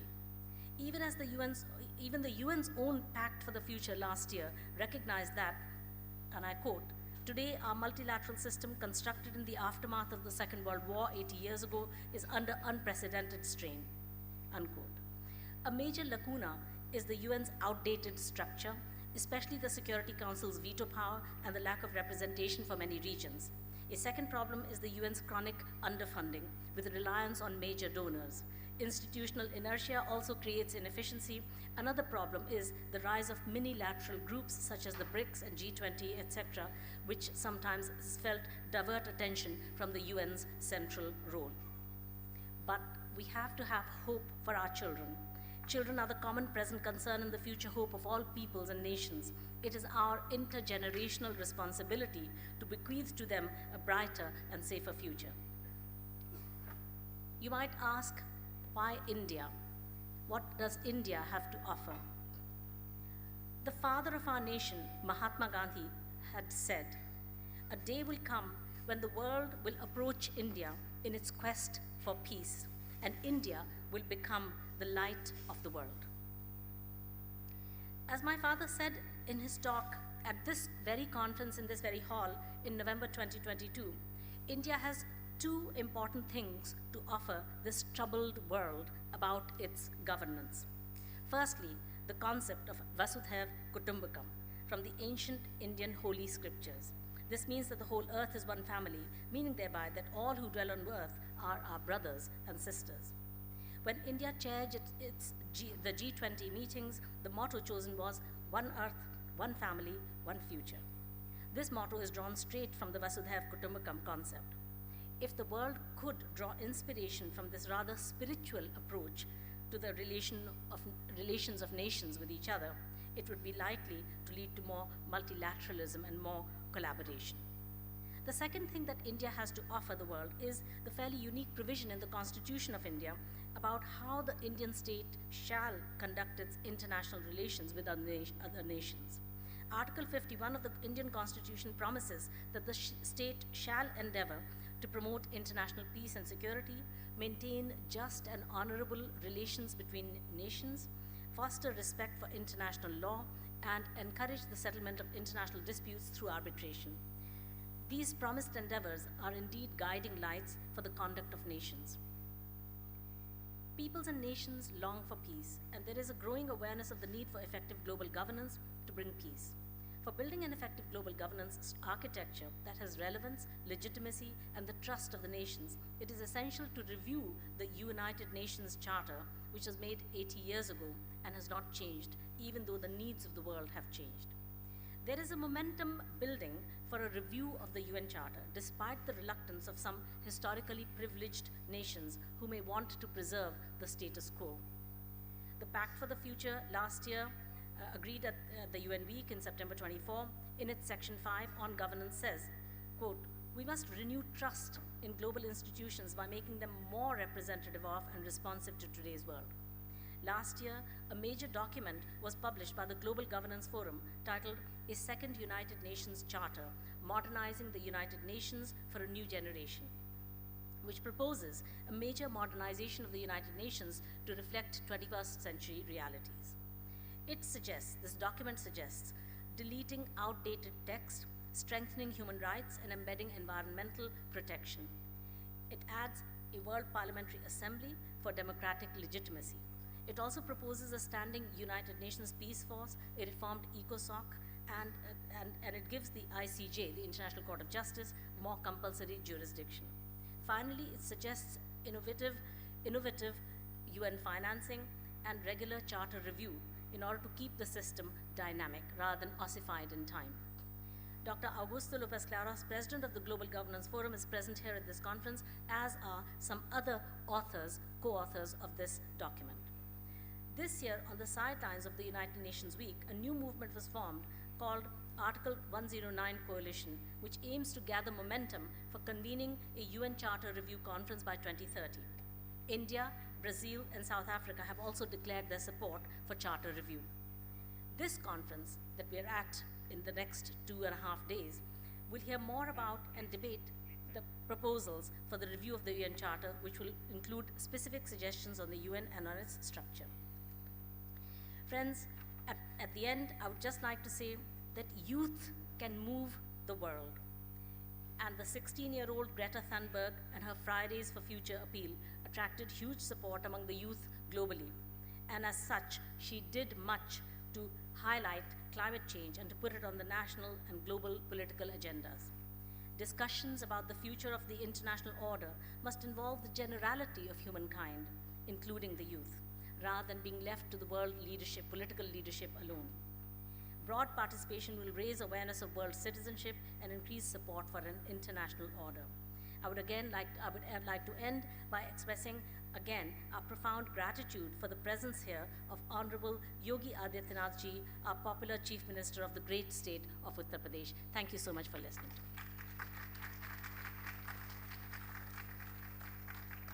Thank you, respected ma'am, for illuminating the path ahead. Your vision strengthens the foundation of this conference. We now move to another powerful manifestation of our shared vision, the unity of the world. Our founder manager, Dr. Jagdish Gandhi sir, often reminded us that peace is not possible without unity. That peace is the very prerequisite, and such भी है. जहाँ एकता होती है, वहीं वास्तविक शक्ति और विजय संभव होती है. In every culture across the world, prayer has always been the language of hope. प्रार्थना एक शक्ति की उम्मीद है, एक किरण है. A force that transcends geography, race, and ideology, binding humanity in one shared aspiration. I now welcome the students of City Montessori School, Kanpur Road campus, to offer the World Unity Prayer.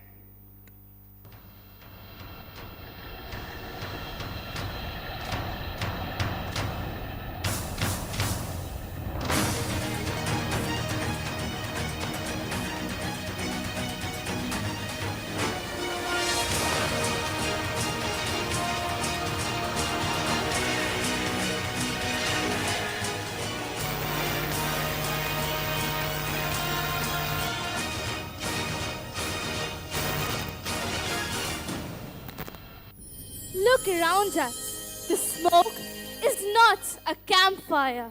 It's the anger that burns all our quiet places down. The air itself trembles, asking, when will you all listen? They call it strife, but we call it rebel. They fight over tiny lines on maps no one sees. Each border drawn in dust fades faster than the cries it caused. They chose fire instead of mercy. What is the price when the whole house burns? We walk in soil soaked with loss. But even ash remembers rain, and rain remembers hope. We need a covenant sworn to earth. Let every nation hold it sacred as the breath that keeps us alive. We need wisdom from every shore. Let each voice answer so the silence never wins again. Let the continents speak, for their voices are our own. Listen to the voices of the world. Let their hopes rise together, shaping the dawn that begins today.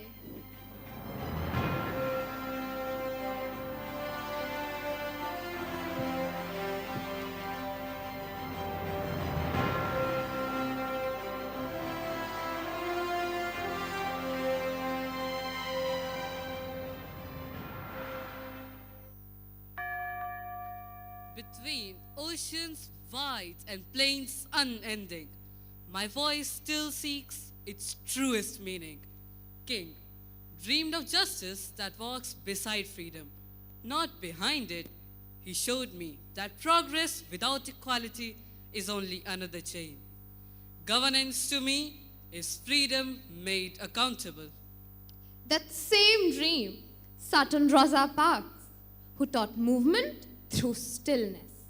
Her silence became my lesson that change begins not in noise, but in resolve.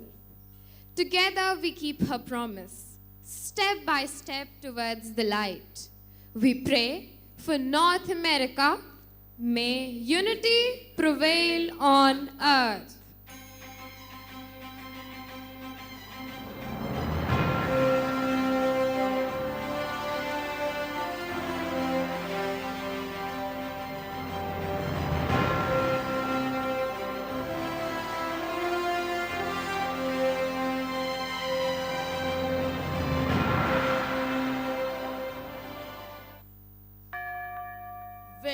jungles breathe and mountains touch the cloud. I have learned that beauty and hardship often share the same soil. Believer dreamed of a freedom wide enough for every heart. From his vision, I took the truth that leadership is service, not rule. My spirit endures to the rhythm of hope. That rhythm still in Menchu, who gave voice to those who were never heard. Her truth binds the wounds of my forgotten villages. In her defiance, I see my future, just, compassionate, and free. We pray for South America. May unity prevail on earth.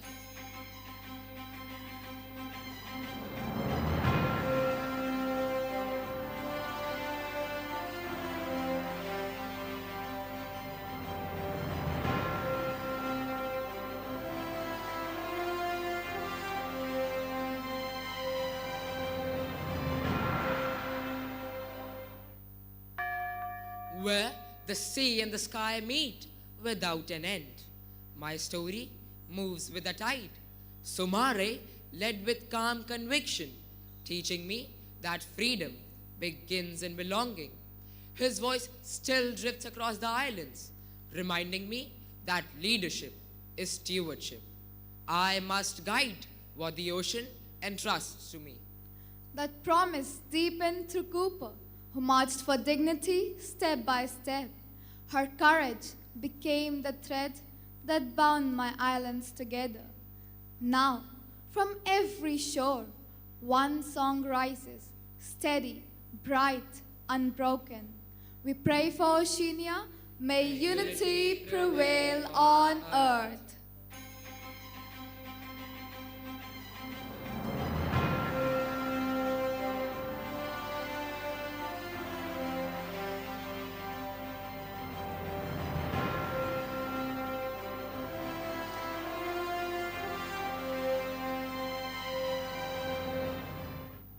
From the bells of cathedrals to the hum of new ideas, I have walked through centuries of triumph and regret.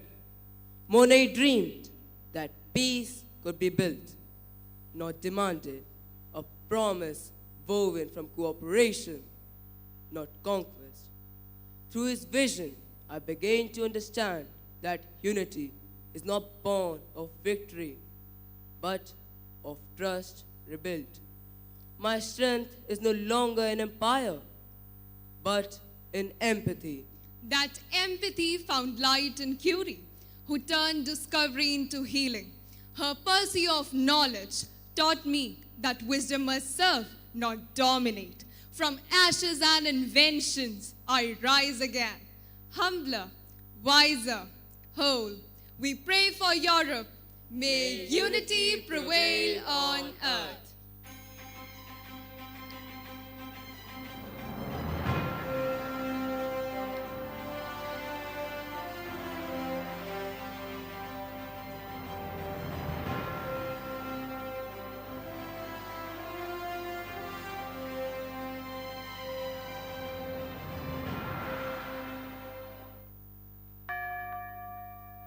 From the golden savannas to the patient Nile, my story begins in resilience.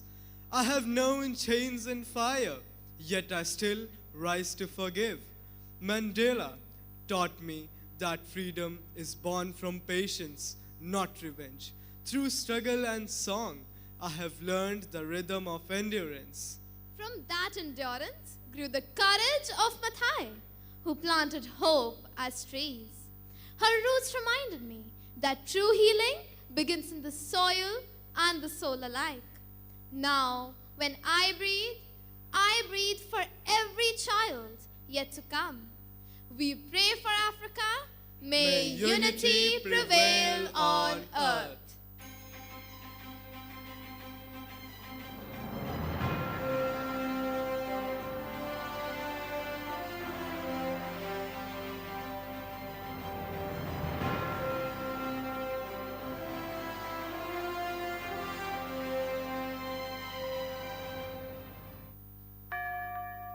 across the mountains that touch the sky and oceans that cradle dawn. I hold the weight of wisdom and time. Confucius once whispered, harmony begins within the heart, and I have carried that truth through every empire and storm. I have seen kingdoms rise, fall, and find their way back to compassion. Governance to me is not the power, but the art of listening. That same listening shaped Teresa, whose mercy turned pain into prayer. Her kindness reminded me that peace is not declared, it is lived. My children walk a path now, turning faith into quiet courage. We pray for Asia. May unity prevail on earth.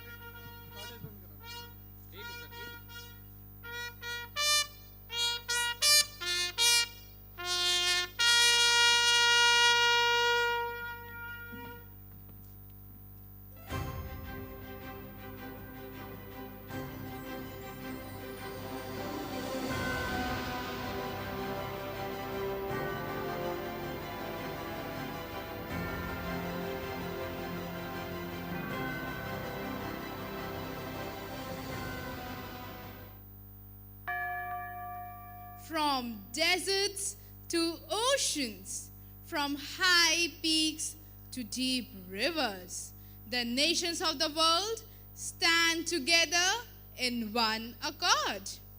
We cannot look away from the flames. Justice demands that conflicts must cease. The earth itself is crying out for mercy. Climate change is not tomorrow's storm. It is today's truth. The charter remains our compass, steady through the chaos of division. We must govern wisely, shield the weak, and guard this earth for every child to come. This is our shared covenant, born to protect all life. I pray for the world. May unity prevail on earth. May unity prevail on earth.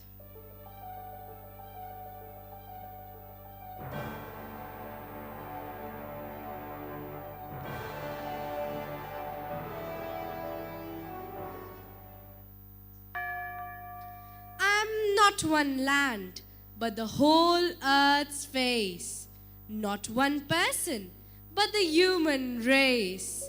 Not one dream, but 1,000 more, woven together from shore to shore.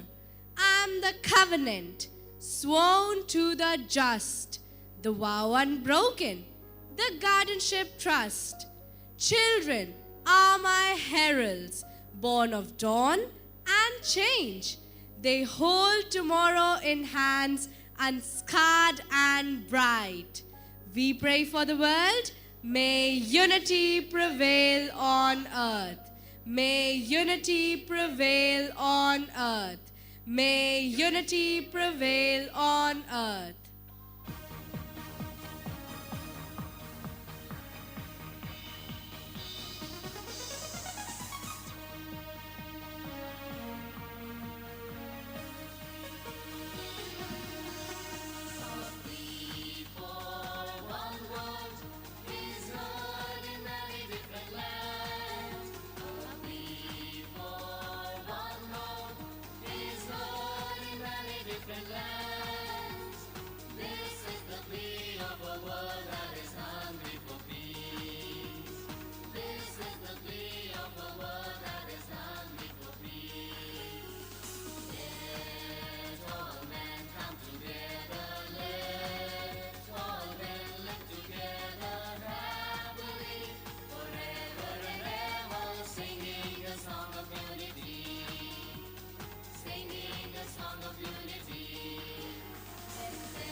Thank you, dear students, for the serene and divine invocation. Leadership today demands courage, clarity, and compassion. Qualities Honorable Shri Yogi Adityanath ji has exemplified while guiding Uttar Pradesh towards progress and stability. मैं माननीय मुख्यमंत्री जी से निवेदन करती हूं कि वो मंच पर पधारें और अपने शुभ वचनों से हमारा मार्गदर्शन करें. I humbly request the Honorable Chief Minister of Uttar Pradesh to kindly address the August gathering. May we have a huge round of applause for sir.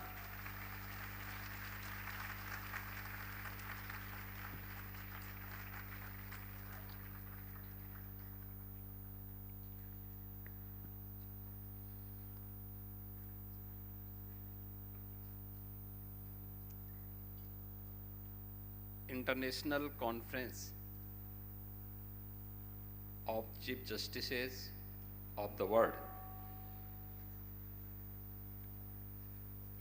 कि आज के इस उद्घाटन समारोह में उपस्थित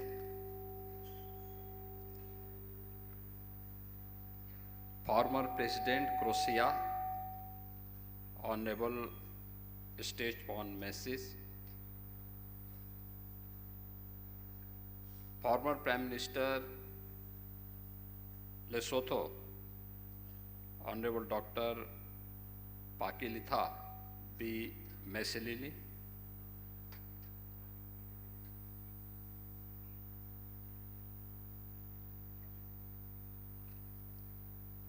आज के इस समारोह में उपस्थित दुनिया भर से आए यहाँ पर उपस्थित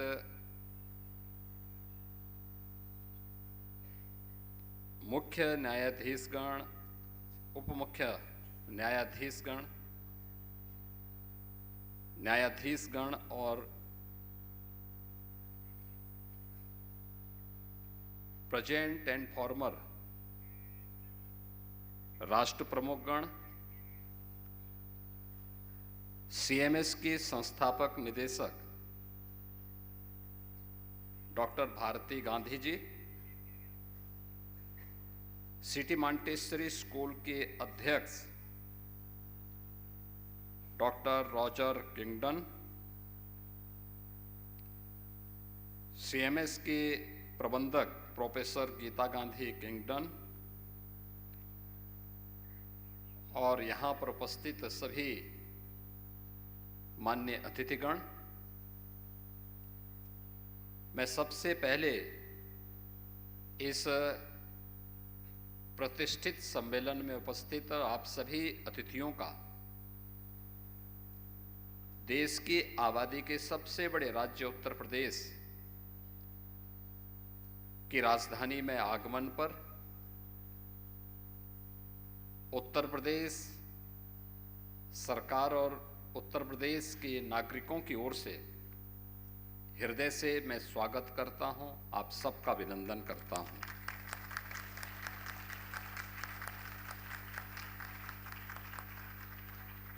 वसुधैव कुटुंबकम यानी whole world is one family has been basic philosophy of India for thousands of years.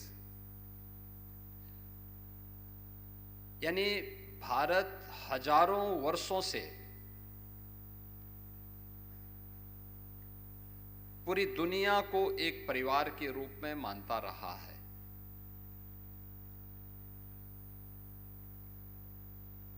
यह भारत की न केवल एक भावना रही है बल्कि दुनिया का कोई मत, मजहब या संप्रदाय नहीं जिसे उसके संकट के समय में भारत ने शरण न दी हो, भारत ने उसे आगे बढ़ने और उसके संरक्षण में अपना योगदान न दिया हो। आज के इस अवसर पर जब हम दुनिया भर से जुड़े हुए न्यायविदों के सम्मेलन के उद्घाटन सत्र में यहां पर उपस्थित हुए हैं। इस अवसर पर CMS लखनऊ के संस्थापक डॉक्टर जगदीश गांधी जी की स्मृतियों को नमन करता हूं, उन्हें विनम्र श्रद्धांजलि अर्पित करता हूं, जिन्होंने global unity, peace and justice के लिए international conference of chief justices का पिछले एक लंबे समय से इस कार्यक्रम का शुभारंभ यहां पर किया और एक दूसरे को समझने और उसके माध्यम से एक नया संदेश देने का प्रयास किया था। हमें इस बारे में यह बात कभी विस्मृत नहीं करनी चाहिए कि दुनिया की वास्तव में समस्या क्या है, और कहीं ना कहीं हम जब इसकी तह में जाते हैं तो हमें लगता है कि डायलॉग एक दूसरे के बीच में नहीं है, या किन्हीं कारणों से स्वयं के वर्चस्व को स्थापित करने के लिए डायलॉग को बाधित किया गया। यह कॉन्फ्रेंस अपने आप में डायलॉग का एक माध्यम है। दुनिया के न्यायविदों के माध्यम से दुनिया की मानवता के लिए, उन लोगों के लिए जिन लोगों ने अपना स्वयं का वर्चस्व स्थापित करने के लिए दुनिया में अशांति और अराजकता का सा वातावरण पैदा करने का प्रयास किया है। आज जब हम CMS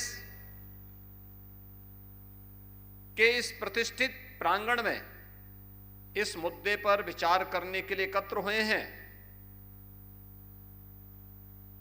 हमें UN की उस घोषणा को भी स्मरण करना होगा जो उन्होंने सस्टेनेबल डेवलपमेंट गोल्स के बारे में दुनिया के राष्ट्रों से आह्वान किया था। सस्टेनेबल डेवलपमेंट गोल्स शिक्षा को लेके, स्वास्थ्य, दुनिया के अंदर कृषि और जल संसाधन के मुद्दे को लेकर, एम्प्लॉयमेंट एंड स्किल डेवलपमेंट के साथ साथ पर्यावरण और वन संपदा की रक्षा करने के जिन 16 गोल्स को लेकर के UN ने दुनिया के देशों के सामने एक लक्ष्य रखा था, याद करना उसमें शिक्षा सबसे महत्वपूर्ण है। दुनिया के अंदर जब हम शिक्षा की बात करते हैं तो उन 2.5 अरब बच्चों के लिए, यानी 250 करोड़ से अधिक बच्चों के लिए क्वालिटी एजुकेशन के साथ साथ वे अपने बस्ते के बोझ से स्वयं ही डिप्रेस न हो, इसके बारे में भी हमें विचार करना चाहिए। क्योंकि महत्वपूर्ण भाव ये कि शिक्षा किसी भी व्यवस्था का, व्यक्ति हो, समाज हो या राष्ट्र हो, डायलॉग की स्थापना man to man, society to society, country to country, यह स्थापित तभी हो सकती है जब हम उसके बेसिक भाव पर विचार करें। ये बेसिक भाव एजुकेशन के माध्यम से हम प्रत्येक बच्चे के मन में, प्रत्येक छात्र छात्रा के मन में पैदा कर सकते हैं, लेकिन आज भी यह एक चुनौती बनी हुई है। दुनिया में जहां अशांति है, जहां पे अराजकता है, जहां वर्चस्व को लेकर के एक दूसरे की संप्रभुता को हड़पने की होड़ हो, वहां पर एजुकेशन, वहां पर हेल्थ, वहां पे सस्टेनेबल डेवलपमेंट की बात अपने आप में एक बेमानी सी दिखती है। और उन स्थितियों में हम सबको इस बारे में विचार करना चाहिए कि कैसे इन समस्याओं के समाधान के लिए हर एक स्तर पर प्रयास किए जाने की आवश्यकता है। हम भी उसमें सहभागी बन सकते हैं। अगर एक संस्था अपने स्तर पर पिछले 25 वर्षों से इस प्रयास को आगे बढ़ाने का प्रयास कर रही है, तो क्यों नहीं अन्य स्तर पर यह प्रयास आगे बढ़ सकता। और मुझे लगता है कि यह एक चुनौती दुनिया के सामने जहां बन चुकी है, हम इस बात को अक्सर इस बात को देखते हैं कि एक और हमारे सामने दुनिया के अंदर की प्रतिस्पर्धा एक चुनौती के रूप में है, वहीं हमारे सामने जलवायु परिवर्तन और उससे उत्पन्न होने वाले संकट भी एक नई चुनौती के रूप में है। याद करना, हमारे सामने इमर्जिंग टेक्नोलॉजी जीवन को सहज और सरल करने में जहां उपयोगी भूमिका का निर्वहन कर रहे हैं, वहीं इसके द्वारा उत्पन्न वे अभूतपूर्व कानूनी चुनौतियां भी हम सब के सामने खड़ी हुई हैं, जिनके माध्यम से साइबर क्राइम,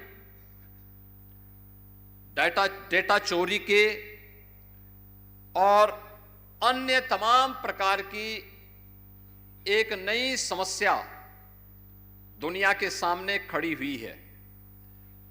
ऐसे अस्थिर समय में न्याय, नैतिकता और अंतर्राष्ट्रीय कानून विश्व शांति और मानव सभ्यता के लिए एक बड़ी लकीर खींचने में महत्वपूर्ण भूमिका का निर्वहन कर सकती हैं। हम सबको यूएन के द्वारा 80 वर्ष पहले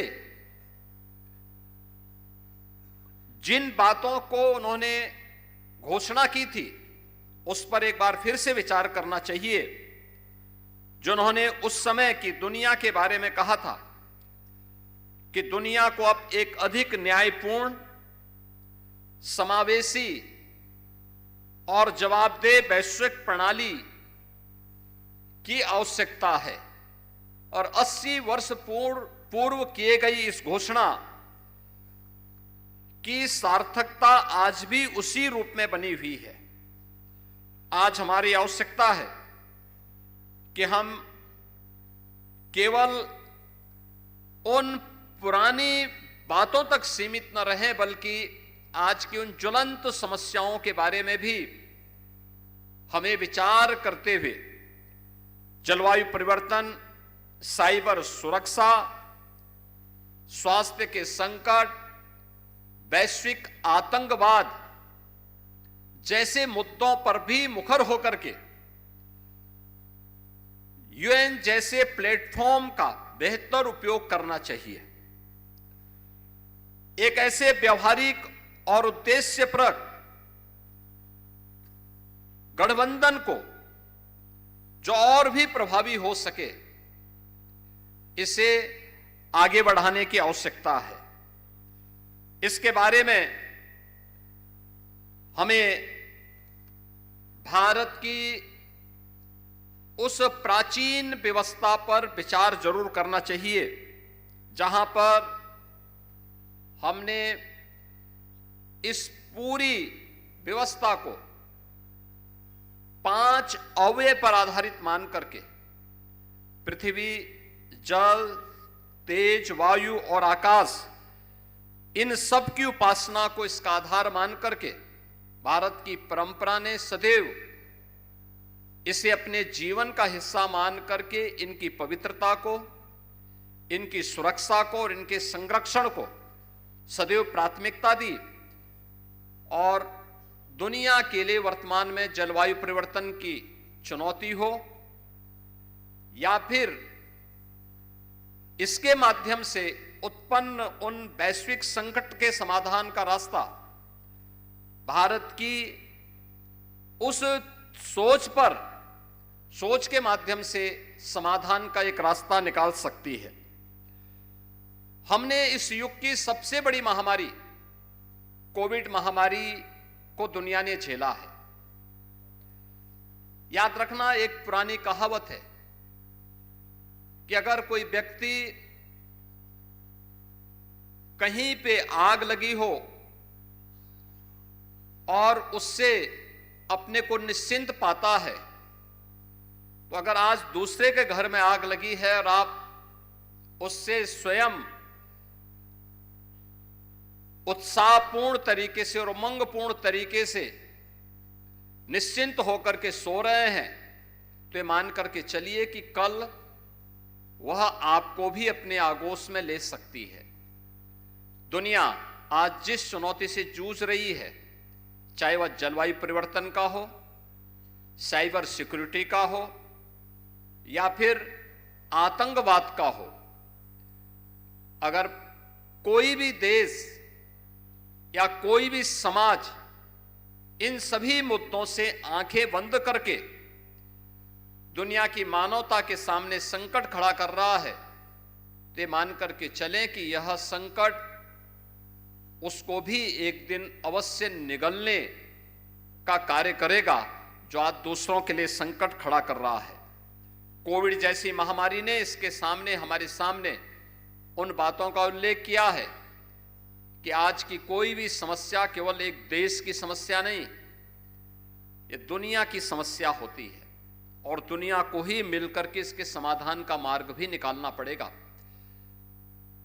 दुनिया को इसका समाधान का मार्ग निकले, दुनिया भर के न्यायविद जब इस इंटरनेशनल कॉन्फ्रेंस के माध्यम से यहां पर एकत्र हुए हैं, तो न्याय मानवता की समस्या का समाधान का रास्ता कैसे निकाल सकता है, यह इस कॉन्फ्रेंस के माध्यम से एक संदेश दुनिया भर में देने की आवश्यकता है।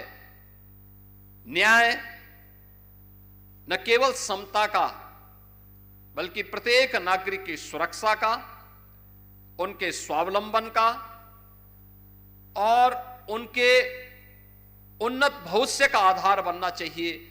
इस विश्वास के साथ मैं इस इंटरनेशनल कॉन्फ्रेंस की सफलता के लिए आप सभी के प्रति अपनी शुभकामनाएं देता हूं।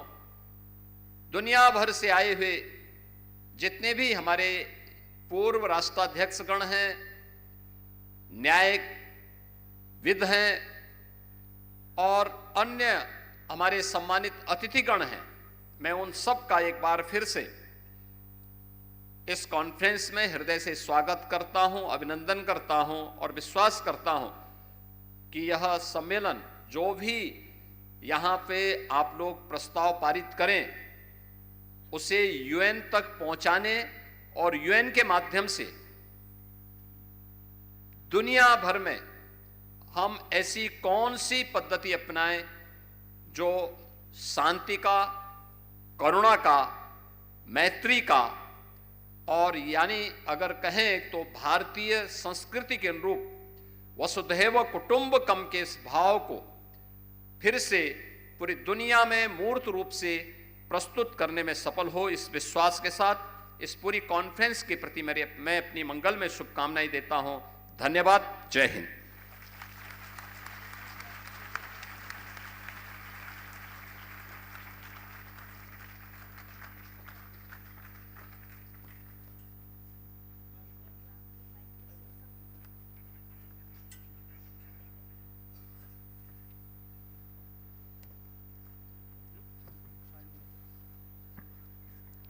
Thank you, Honorable Yogi Adityanath Ji, for your kind presence today. We are deeply honored and humbled by your address and blessings. Dear audience, let's give them a huge round of applause. We are now presenting a token of appreciation to the Honorable Chief Minister of Uttar Pradesh. It is being presented by the founder director of City Montessori School.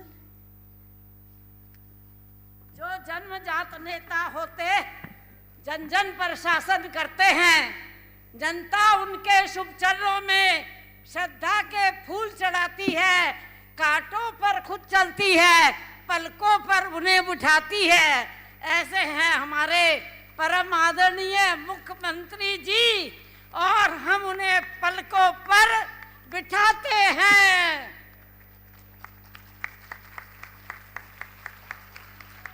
आप स्वीकार करें।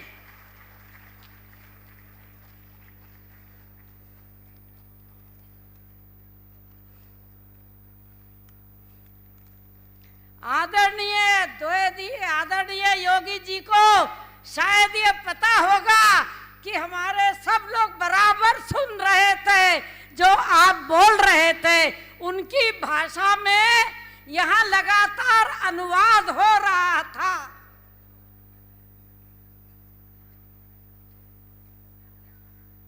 I welcome all the honorable heads of the departments of their countries, mainly the wonderful,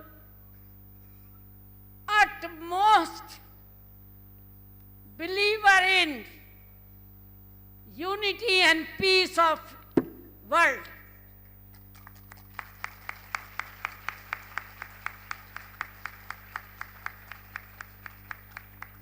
How we can forget the message of our who?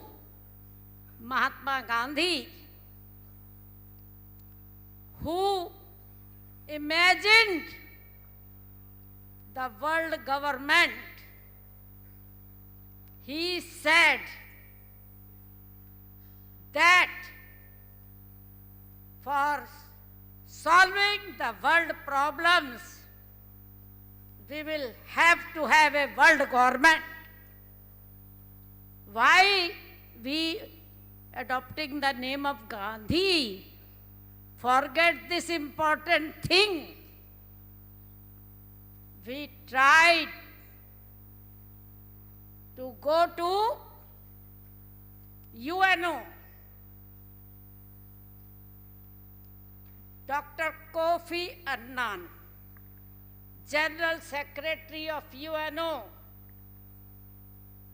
said, we do not do this job of making the world government.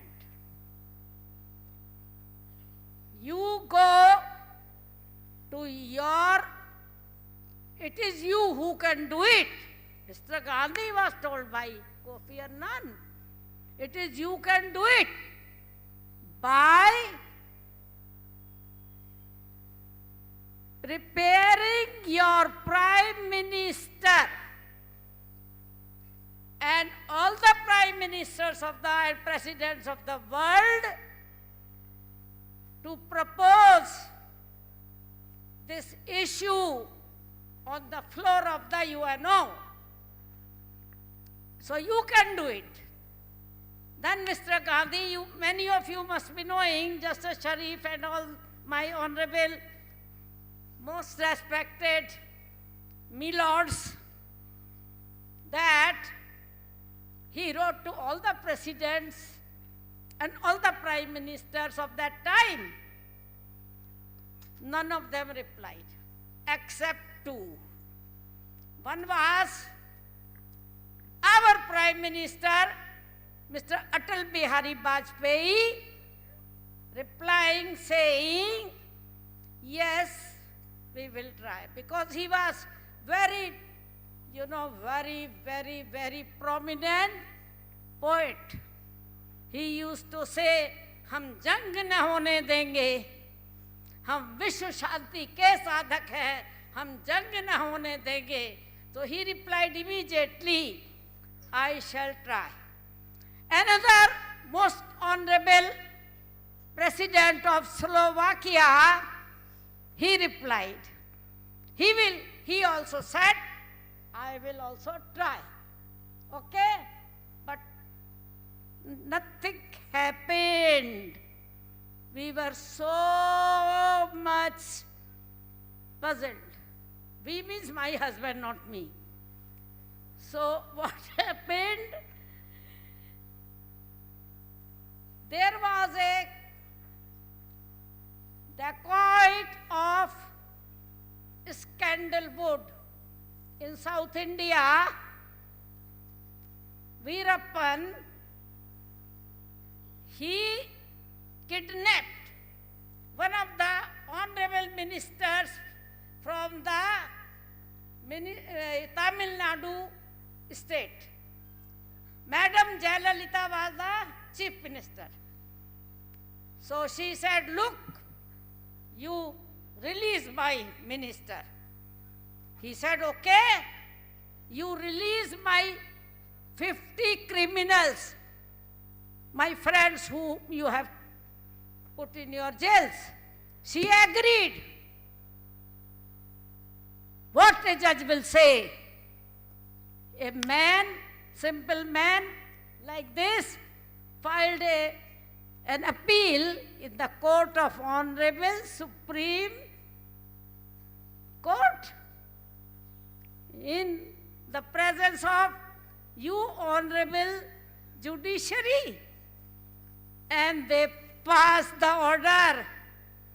If the Honorable Minister, Chief Minister cannot rule the world of law. Chai piyenge, right. I will take 1 minute.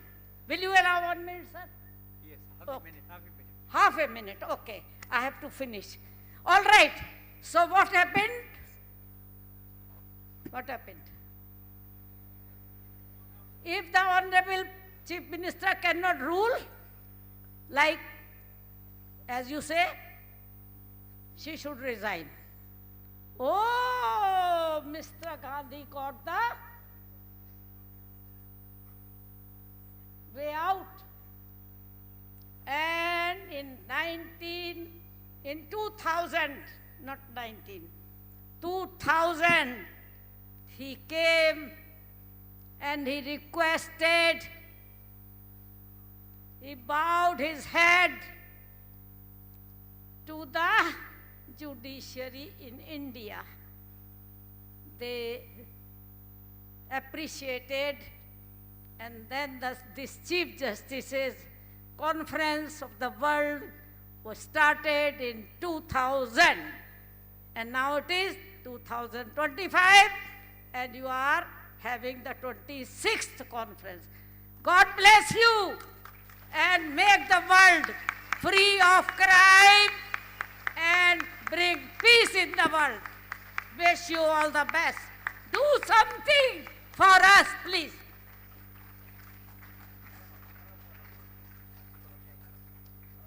Thank you, respected Badi Didi, for your kind address. Dear audience, we shall now break for tea.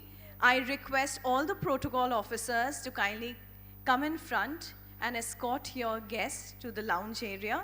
The lounge area is towards the rear end of the auditorium, dear guests. We request you to be back in 15 minutes, and thereafter we shall continue with the plenary discussion. I request all PETs, teacher in charges, to kindly be on discipline duty and ensure that students are not moving till the time all our eminent guests, they reach the lounge area. Dear teachers, kindly be on duty. I once again request all the protocol officers to kindly come up in front and kindly escort your guests to the lounge area immediately.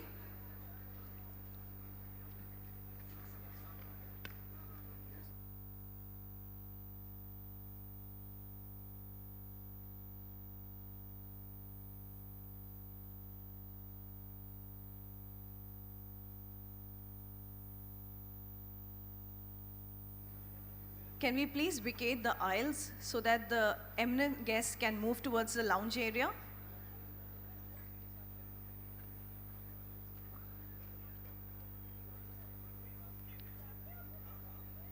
I request all protocol officers to kindly ensure that your guests are back in the auditorium by 11:45.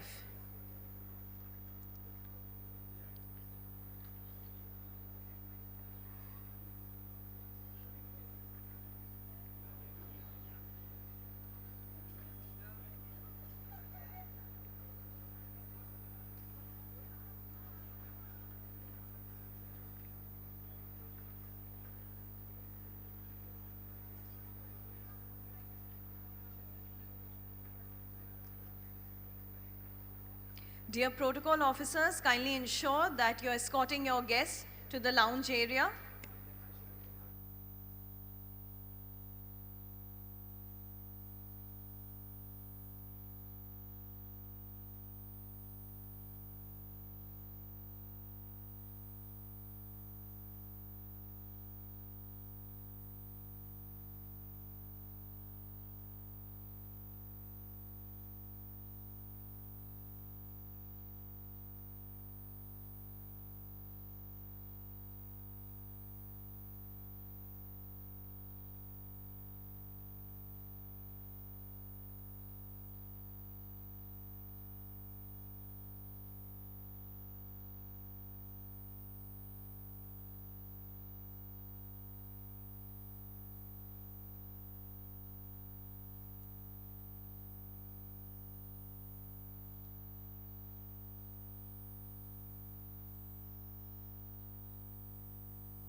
This is Shubhanshu Shukla reporting the success of Axiom formation from International Space Station.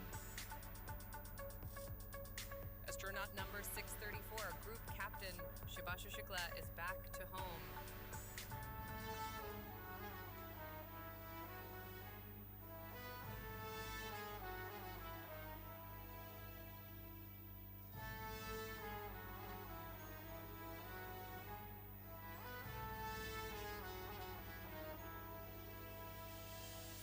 तेरा हिमालय आकाश छूले बहती रहे तेरी गंगा ऊंचा हो इतना इतना बुलंद हो तारों को चूमे तिरंगा माँ से है माटी माँ से है माथा माथे पे माटी सजा के चले आए चलती रहे खौफ हवाएं लहरा के झूमे तिरंगा आजाद रहे आबाद रहे तुम तारों को झूमे तिरंगा माँ से है माटी माँ से है माता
This is Shubhanshu Shukla reporting the success of Axiom formation from International Space Station.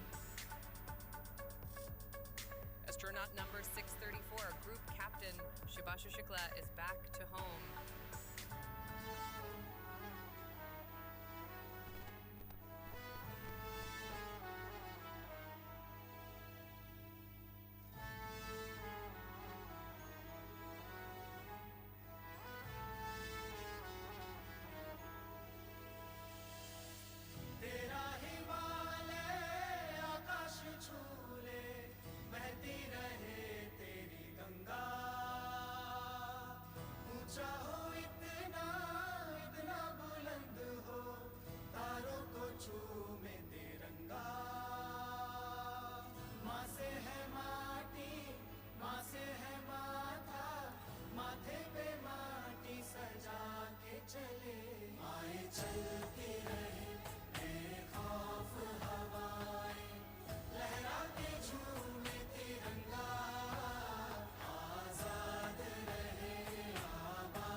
This is Shubhanshu Shukla reporting the success of Axiom formation from International Space Station. Astronaut number 634, Group Captain Shubhanshu Shukla is back to home.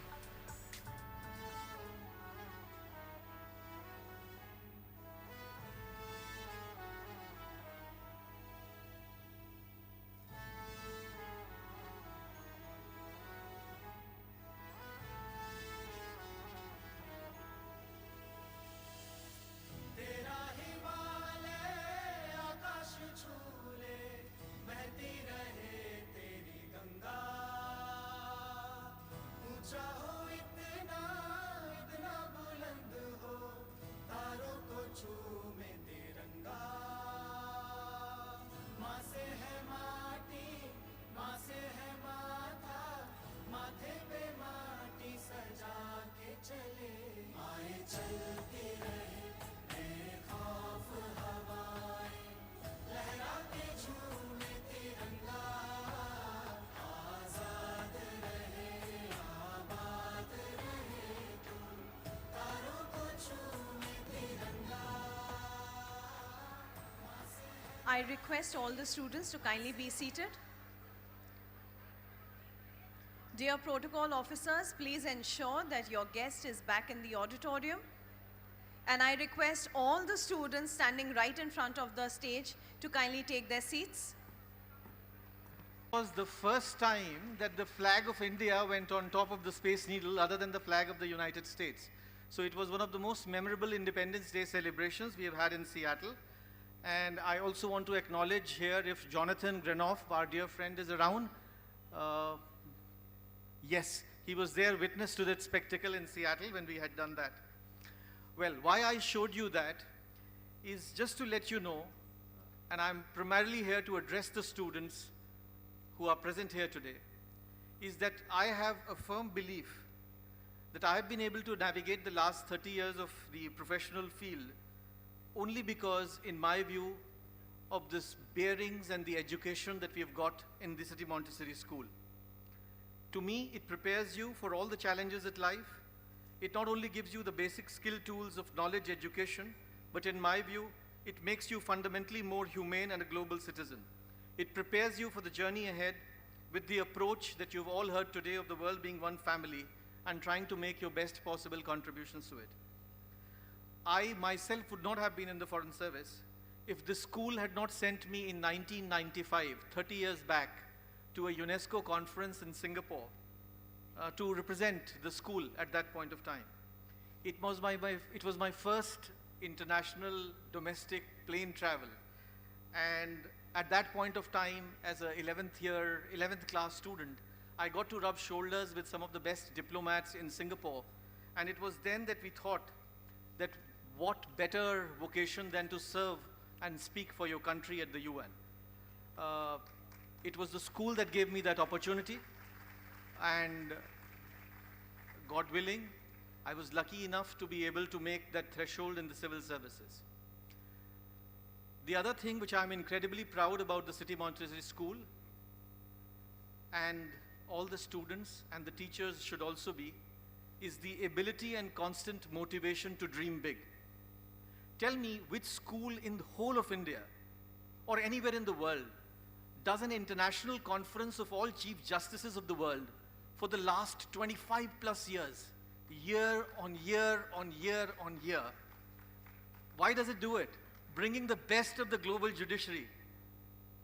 I was here for the first one, 2000, and I am here 25 years later.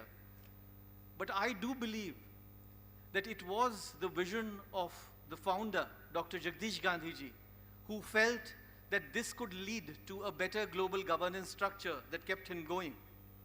In my view, no school or entity does any event of this scale. And this conference going this long is a very much a tribute to Dr. Gandhi ji, his passion, his humility, and his endearingness, and his vision and belief that yes, one day, one of the students here will make a change. And that was very infectious. And I'm very happy that Dr. Geeta Gandhi Kingdon has continued his passion and dream through, even though when he is not here, in the form of the 26th International Conference of Justices. Thank you so much for taking this important step forward. I remember receiving Dr. Gandhi ji and Geeta ji in New York when I was posted at the UN mission to the United Nations. And even then, 10 years back, in all his meetings, he made the most passionate case amongst all the counterparts for the need of global governance and the One World Parliament. People then thought it was impossible. Some people even think that it is today. But he did feel that it was an idea whose time has come. So today, when you see around the world global conflicts, rise of hypernationalism, vaccine apartheid, crisis of fertilizer, fuels, and food, and inequities rising, you really do start to ponder whether the multilateral system as anchored in the United Nations is really meeting the needs of contemporary times. And I saw the students make a brilliant presentation in the Model UN Parliament. So I do believe that the theme of this particular Chief Justice's conference, which is a new look at the UN and the Charter, is very relevant. What was formed in 1945 in the aftermath of the Second World War, has it stood the test of time? It could be a mixed bag. But its primary organ, the Security Council, still continues to meddle or continues to grapple with a lot of structural flaws. How can it be that in today's day and age, 5 nations still today be a little more equal than the others in the room of 15?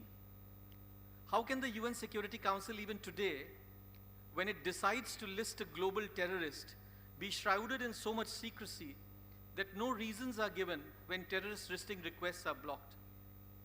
How can it be that the world's most populous country, 1/6 of humanity, the world's largest democracy, and the country that contributes the largest number of troops to UN peacekeeping, be still kept out of the UN Security Council? How can it be that the entire continent of Africa of 54 nations not be given a seat on permanent basis when the 80% of the Council's work is focused on Africa? I can raise many such questions, but I would stop here only to say that now is time for all of us to introspect, and particularly the global jurists, to make sure that this session of the Chief Justice's conference comes up with recommendations that actually do take forward this narrative of reinventing the Charter. And let me tell you, amending the Charter is not that easy. Even today, as one of the students pointed out, in the UN Charter, it's still USSR. Russia has not been able to get its name changed in the UN Charter. That's how so difficult it is for a permanent member to get its even name changed. But I do believe that the International Conference of Chief Justice is a very important step in making sure that this narrative coming from a school institution where education is believed to be a fundamental tool of driving peace will carry a very important message ahead. What started as a very humble initiative in 2000, in my view, has grown into one of the world's very big movements, all pioneered by Dr. Gandhi ji. And I do believe that Dr. Gandhi's advocacy for world unity, interfaith understanding, and moral education has shown us all that true leadership lies in service. His vision transformed generations and strengthened the belief that peace eventually begins in the classroom. That's at least how we were taught in our school days. So I do believe that the International Chief Justice Conference will come up with this year as well with some kind of outcome document, and that will be sent to the UN Secretary General and other world leaders, and that whatever form that outcome document takes this year, I hope it recognizes the vision and dream of Dr. Gandhi to make the world a better place for its younger generations. Thank you, Dr. Geeta Gandhi ji, for doing this, and may Almighty give you the strength and fortitude to realize Dr. Gandhi's unfinished dream. And to all the global jurists, it's a pleasure to host you all here in Lucknow, which is my home city. May you all perhaps be knowing that very recently UNESCO designated the city of Lucknow as the city of culinary delights, and I hope you in your 2-day or 2.5-day stay, you get to taste some of the best cuisines of Lucknow while you are in my hometown. Thank you once again, And I wish the international conference all success. To all the students, keep shining, and rest assured you are without a doubt in the best school that this country has to offer. All the best. Thank you.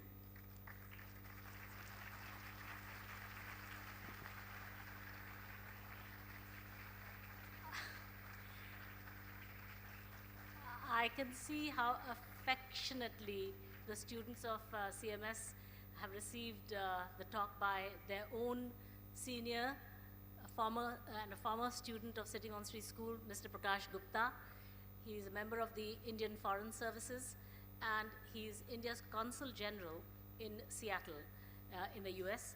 And Prakashji, I just want to say that your speech was extremely meaningful, and in particular, I want to pick out on the fact that, you know, from the position that you are in, that hearing from you that this conference, over the past 25 years, the consistent build-up of the conversation in this conference is going to play a major role in, you know, the movement towards a better governance. That is so incredibly empowering for us to hear. Thank you so much for that analysis and for sharing that publicly, that this is very, very empowering for us, and we will certainly be continuing the efforts in this direction to carry forward the legacy that my father created and started, and that he worked so passionately for 25 years. Thank you so much for being here. He's here all the way from Seattle. He's come here just to join this conference, and that is tremendously encouraging and wonderful for us. Students, would you like to thank him? I can't hear the applause. Yes. Thank you, respected sir. Thank you, respected ma'am. The world stands as a crossroads, confronting cries that threaten our shared humanity and demanding framework that uphold justice, equality, and global harmony. In moments such as these, international law becomes not merely an instrument, but a bridge from conflict to cooperation, from uncertainty to stability, and from crisis to transformative governance. Today's panel discussion unites some of the finest minds who have dedicated their lives to the pursuit of peace through principled legal actions.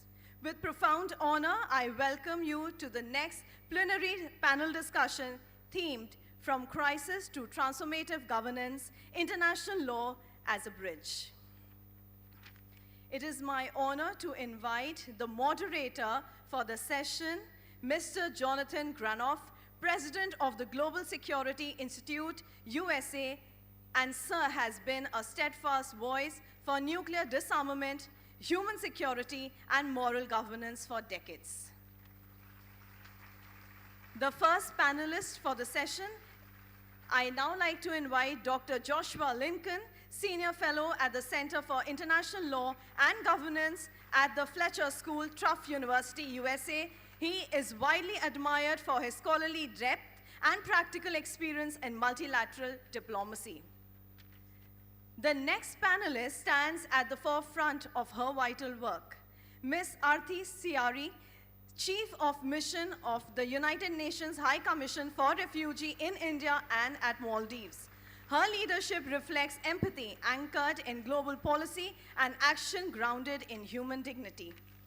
Panelist 3, we have yet again with us a statesman of global stature and a champion of peace, His Excellency Mr. Stjepan Mesić, former President of the Republic of Croatia.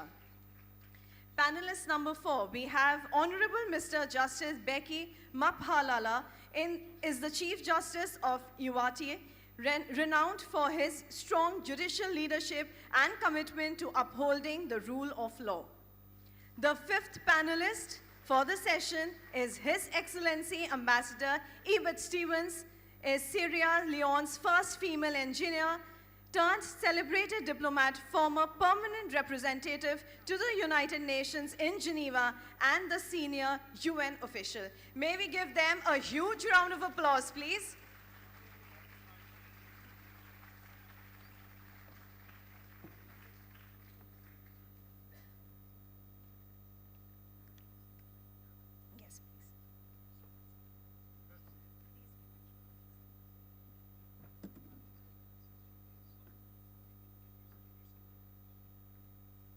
Dear students, if any of our panelists is speaking in their native language, I request you to kindly look at the screen because we have a live translation going on and it is for you to interpret what they are saying. It will be easy for you.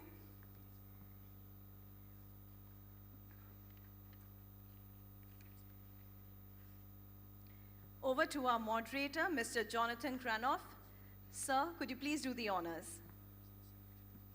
Thank you very much. I was so moved by the presentation of the students of the Model UN that I'm considering converting to Hinduism so I can be born again and enroll in the school.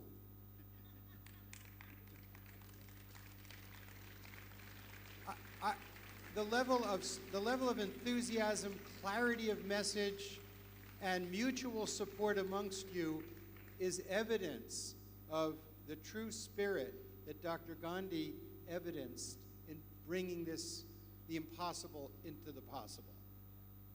Unity, inquiry, confidence, and I might say, Mrs. Gandhi, you're stepping into your father's shoes, and I had the privilege of meeting with him at the UN when he came. And that it's clear to me that you will thrive and succeed because you're guided by the same light of love that guided your father. And that you could feel in the students. And thank you for that.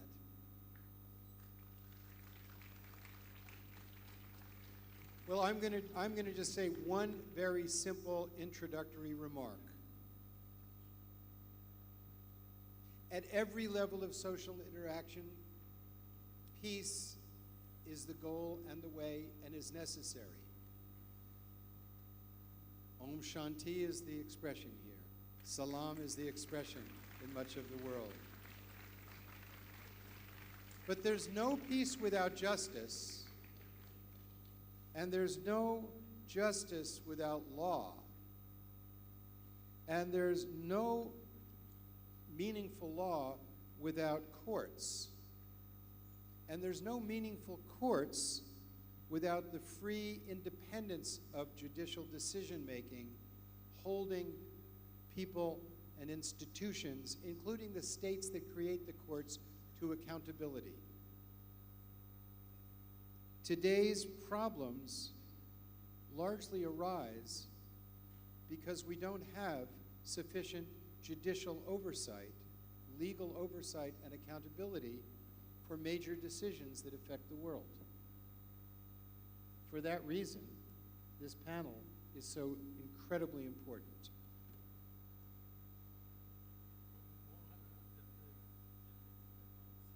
Excuse me, sir?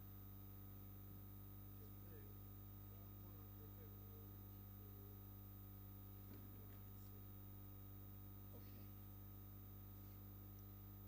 Without further ado, and thank you for already introducing our speakers. Madam, but I have to say something about what you do in relation to where we are. Mahatma Gandhi had an analysis of how to look at any policy. He said, envision the person who's the least enfranchised person that you've ever seen. The weakest, the most vulnerable. And then consider whether that policy is a blessing or a burden to that person. That is a really, really clear criteria for looking at policy. And our next speaker has spent her career serving the most vulnerable amongst us. And for that reason, madam, it's an honor to give you the microphone. Thank you very much. And good morning. And I want to start by, first of all, thanking the St. Montessori School for inviting UNHCR, the UN High Commissioner for Refugees, to be present here. For the students here, as you can see, I'm sitting behind an Indian flag, which is a great privilege. It is because indeed I'm based in Delhi, and usually when I'm asked where I'm from, I say that I'm a Dilliwala. And it is a privilege to be sitting behind the Indian flag, although I saw my own flag while the students were paraded during the UN Moot,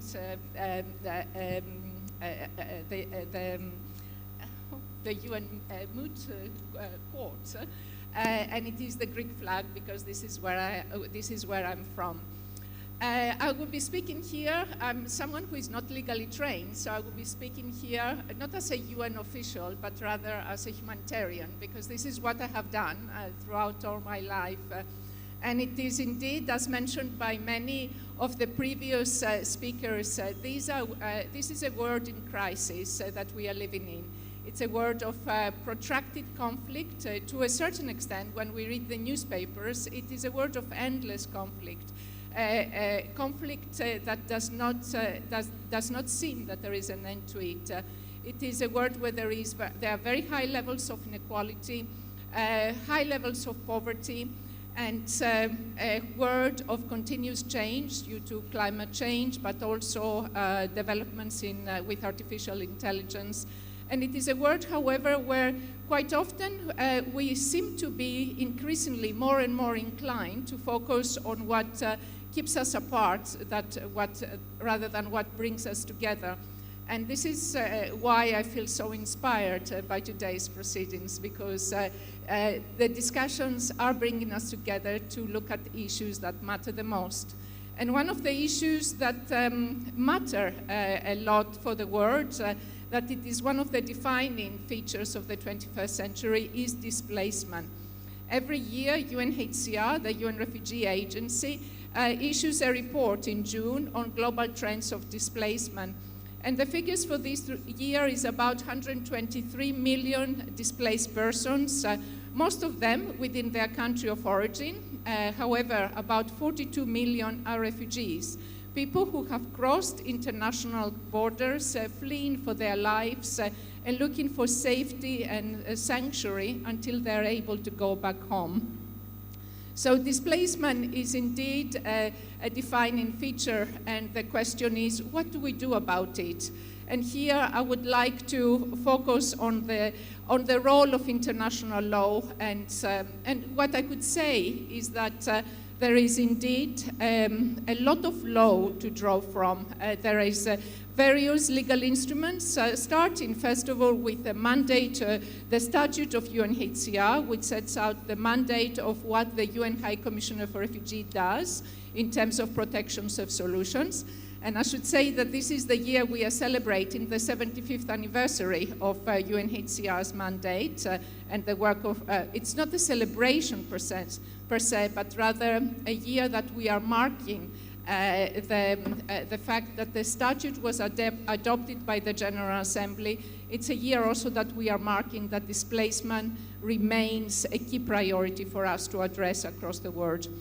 Beyond, however, the statute, there is the Refugee Convention that has been signed so far by 148 countries. And there's also many different bodies of law that are relevant first of all, for preventing conflict. And here I'm referring to international humanitarian law, which sets out the rules and regulations for regulating armed conflict, as well as international human rights law, which is very important for refugees and for all of us as members of the human family, to know what are our rights, but also to know what are the duties of states in promoting, protecting, and respecting the rights of every human being. But beyond international law, there is also national law. And today we are reflecting on Article 51 of the Indian Constitution. But I also want to refer to a number of provisions of the Indian Constitution that are very important for the protection of refugees. And the Indian Constitution provides for the right to life, the right to liberty, the right to equality before the law, and the right to equal protection of the laws. And these are provisions that are essential whenever refugees find themselves, no matter in which part of the world, with the Indian constitution setting an example, which is one can find also in many other constitutions, but it's an example that need to guide how we respond to refugees across the world. So, do we need new laws? And when I was looking at the topics to be addressed by the panel, I was actually reflecting on this question. Is there a need for new laws to address displacement? And what I would say is that what we need is full implementation of the laws that are already in place. Many of these laws have been signed and ratified by many countries. And what is the key challenge on the way ahead is full implementation with full regard for the spirit as well as the letter of each of these laws. And here, what I would like to refer to, again, reflecting on responses to displacement, let us go back to the basics. And the basics in the year of the 75th anniversary of UNHCR's refugee statute are perhaps is the resolution that resulted in the adoption of the statute by the General Assembly. And in that resolution, there is a very clear duty of states to cooperate with UNHCR. And also there is a menu of options on how states can opt to implement, to sign conventions, to admit refugees, to support with solutions so that displacement can put to an end. So rather than new laws, going back to the basics and the statute, it's something I would recommend. But also more recently, I will also suggest to look at what has been adopted recently in the form of the Global Compact on Refugees, which is a non-binding international framework for cooperation, for solidarity, for responsibility sharing, to address the displacement across the world, and also for extending the benefits of sustainable development and the sustainable development goals that also the Honorable Chief Minister has referred to one of the most vulnerable populations in the world, people who have lost their home, they have lost the protection of their state, and who need our solidarity and support in rebuilding their lives until they can go back home.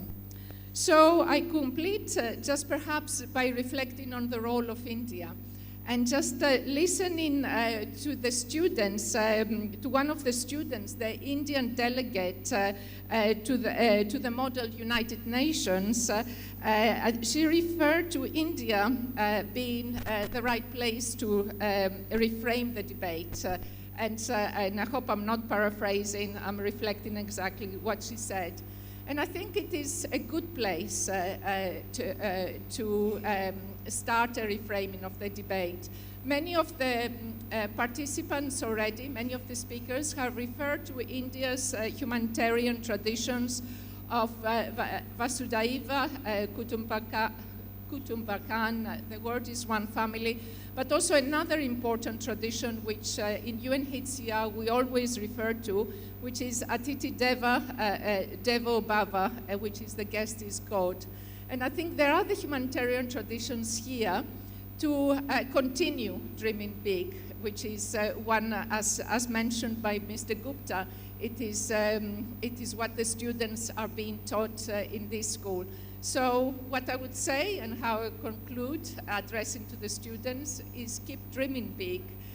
You are the leaders of the future, together with the youth from all the other countries that are being represented here.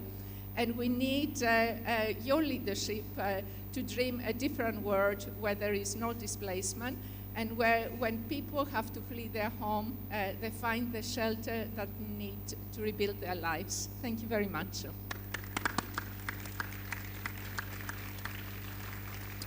Since you raised the issue of India's values, I would be remiss in not pointing out that one of the accomplishments of our previous speaker, Prakash Gupta, was his leading in creating International Day of Yoga at the United Nations, a resolution adopted by consensus. No one objected to it.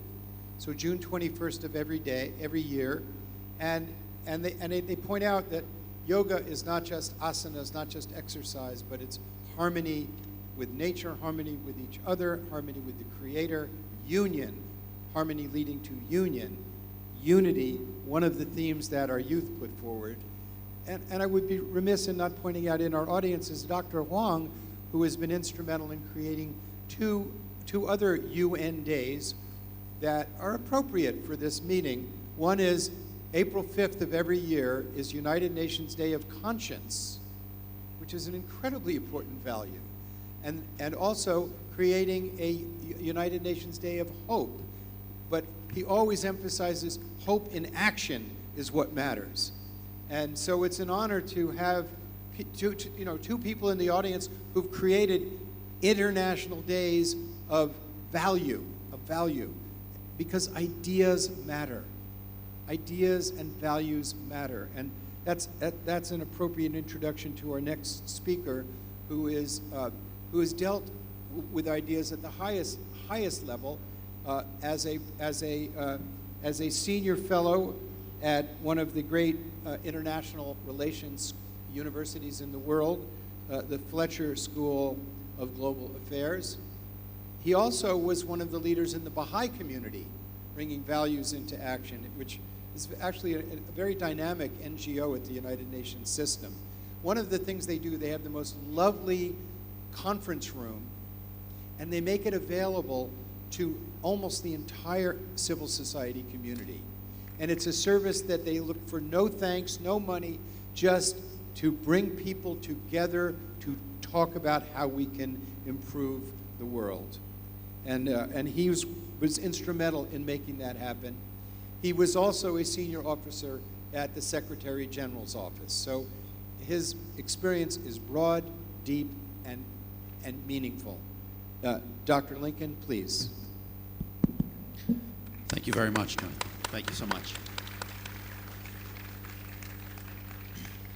Distinguished participants, it's a pleasure and an honor to be here today and to be on the first panel where we start thinking together about the issues. Distinguished students, I'm so glad to be back with you. I had an excellent session with the students yesterday, and I would like to tell the distinguished judges and jurists that this is an extraordinarily dynamic group of students, and you should feel free to challenge them and poke them and ask them questions back over the next couple of days. Please, see what they can do. Take the car out for a test drive is what my experience is, and I've had a very dynamic time with them, and I encourage you, if you can, to do the same. This is a rare opportunity for some of us. The title of the panel is International Law as a Bridge. And I thought to myself, that's an interesting image for international law. It's an important image. A bridge connects 2 points. It offers a means to cross rivers or other difficulties of terrain. It's even become a verb. You bridge a divide. So, can international law serve as a bridge? Can it be a bridge from a difficult present to a better future? Can it be a bridge from hell to heaven? In specific situations, can it do this? In specific conflicts? And in the aggregate, therefore, can we think of international law as a bridging mechanism? So I started to think, well, okay, what makes a bridge actually work? And I would like to suggest 3 things about bridges. The first is, any bridge must be securely grounded on both sides. Okay, point number 1. Second, it needs a stable set of footholds, a foundation, usually in a river. And third, it needs to be usable, practicable, friendly for people to use. If a bridge is impossible to use, nobody will use it. So if we think about these 3 ideas, I think it helps us. Let's start with the first. For a bridge to be securely grounded on both sides, it can't just be beautifully designed. It can't just be beautiful international law, well thought out conceptually. It must have a point of departure on the near bank and a carefully chosen place of arrival on the other bank. You can't just end your bridge anywhere. If you design it really well at the start and then you just let it finish anywhere you want on the other side, it doesn't work. So the point of departure, the fundamental values of your bridge, are as important as the practical ending of the bridge, where it ends in people's lives, if I can use that same thing. That's why agreements like the Iskazu Agreement, some of the recent universal jurisdiction cases, the German trials on Syrian cases in Europe, for example, they don't just talk about environmental protection or torture in the abstract. They give communities concrete rights to information, to participation, to justice, to protection. They bridge high-level commitments with actual real rights on the ground. If we want law to truly be a bridge, jurists and scholars have to bring those lived realities into the design and the implementation of legal frameworks. And that means listening more to frontline communities, integrating indigenous knowledge, and grounding obligations in what people actually need to feel safe, respected, and able to thrive. International law becomes credible when the distance between global norms and local experience is shrunk. Point number 2, a bridge needs a stable foundation. It needs solid piers and supports that can withstand shifting currents. Perhaps you remember recently, about a year ago, a bridge in Philadelphia collapsed. It was a train bridge, and it collapsed because a ship ran into one of the piers. The pier of the bridge was insufficiently protected against not a train, but a ship. And this, for me, is an interesting point as well. If we think about international law, it needs durable anchoring points. It needs clear duties. It needs strong institutions. And it needs strong judicial interpretations, strong enough to hold steady when political currents become strong. We see this in recent ICJ provisional measures in cases around Russia and Ukraine, or South Africa versus Israel. Attempts to place emergency brakes in situations of conflict, even as the global political waters are churning.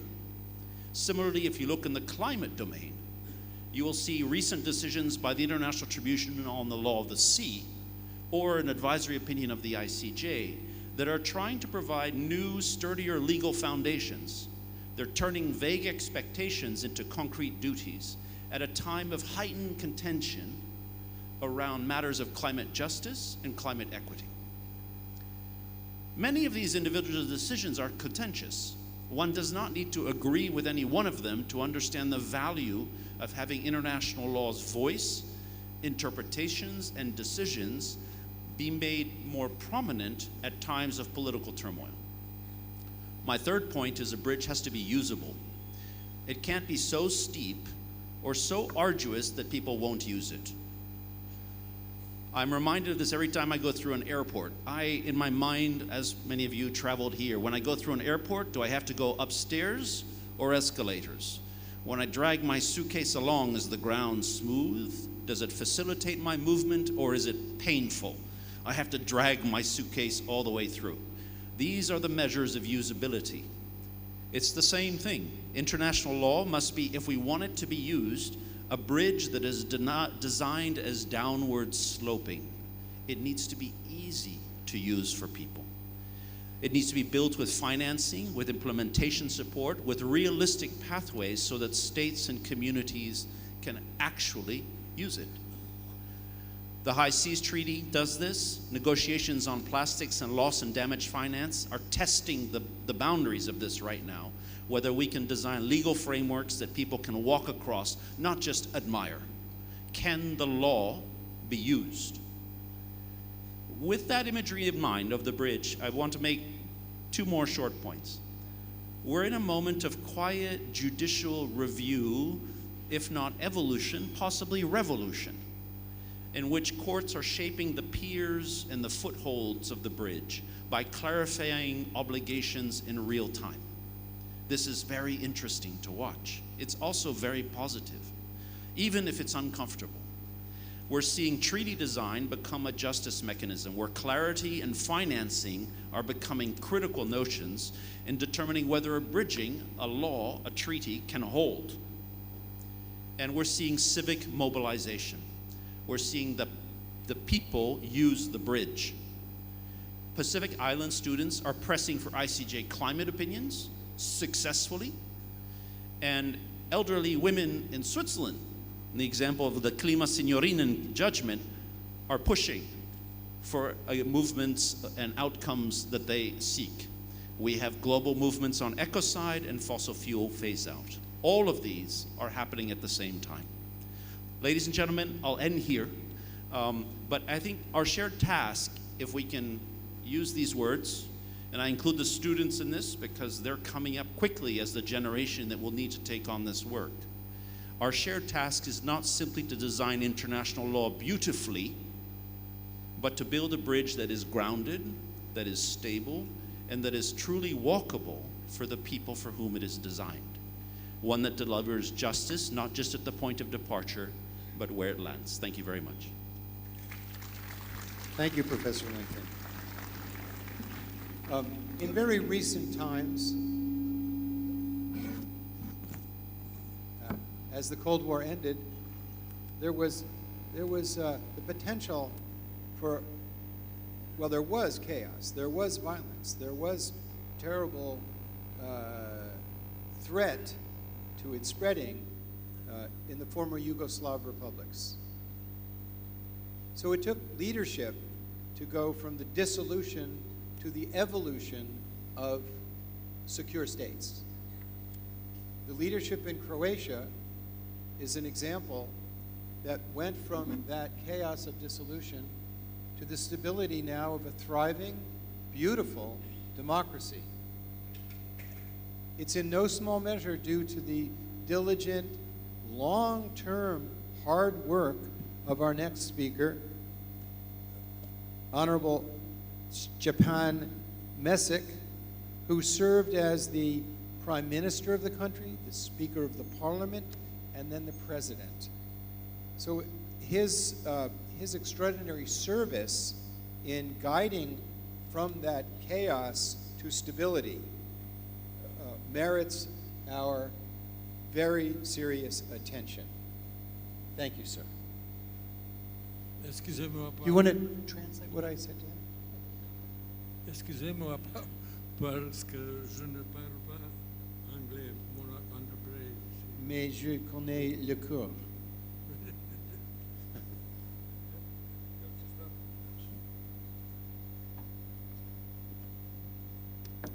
Excellencies, honored dignitaries and guests, esteemed fellow judges, I will begin by stating that the situation in the world has deteriorated alarmingly. To the same extent that the situation on the international scene is deteriorating, the trend of disrespect for international law, as well as disrespect for children's rights, as defined by UN Convention on the Rights of the Child, is also threatening. We are witnessing the outbreak of the new Cold War that is developing into a real war. This is a reality that we must not close our eyes to. At the same time, we have witnessed real crusades cloaked in the mantle of fighting the dictatorship and for the introduction of democracy. It is true that several authoritarian regimes have been overthrown with outside help, but it is also true that several states in a neuralgic part of the world have been permanently destabilized. And the question arises, how much democracy is there in this outside help? It is also true, finally, that external interventions that were claimed to help introduce democracy have directly encouraged the birth of terrorist organizations which have nothing to do with religion. The reality today is that refugees fleeing wars waged to supposedly promote democracy are knocking on Europe's doors in their thousands, seeking salvation and secure existence. and thousands of them, including small children, are dying in the waters of Mediterranean. I think that the legitimacy of armed interventions that overthrow governments in other countries should be clearly questioned. This has absolutely nothing to do with the international law and the Charter of the United Nations. No specific form of internal order may call into question some basic values and achievements of the development of civilization, such as equality of all people, tolerance towards others, and those who are different, human rights, minority rights, just to name a few. In today's world, international law is increasingly becoming a victim of a ruthless policy of expanding spheres of interest and controlling, directly or indirectly, an ever-increasing part of the world. The forces of unipolarism cannot possibly reconcile themselves with the fact that the modern world is and must be multipolar. This is precisely why it is necessary to mobilize around the world all those forces that are for peace, that are for stability, that are for strict observance of international law. For this reason, it is inevitable to reaffirm the United Nations, which is increasingly being pushed to the sidelines, which is increasingly bypassed and neglected. We have to return to the same values that we thought we had irrevocably accepted and adopted, but it turns out, unfortunately, that we haven't, especially when it comes to the rules of established by the Helsinki Declaration from 1975. When I say this, I mean first and foremost the full equality of subjects of international relations, then the principle of non-interference in the internal affairs of others, then strict respect for the declarations of the United Nations, such as those on human rights and the rights of the child. In this context, we must, I repeat once again, make a decisive turn in the treatment of United Nations. The World Organization must not be reduced to a debating club whose decisions will be taken into account only when it suits someone. Ladies and gentlemen, law and justice are the foundation of every civilized society. Without an independent judiciary, a state loses its soul and peace cannot survive. You, judges and presidents of Supreme Courts, with your work, preserve equality and dignity, the values that distinguish civilization from barbarism. Let us prove that our civilization of the human race is rightly called a civilization. Thank you very much.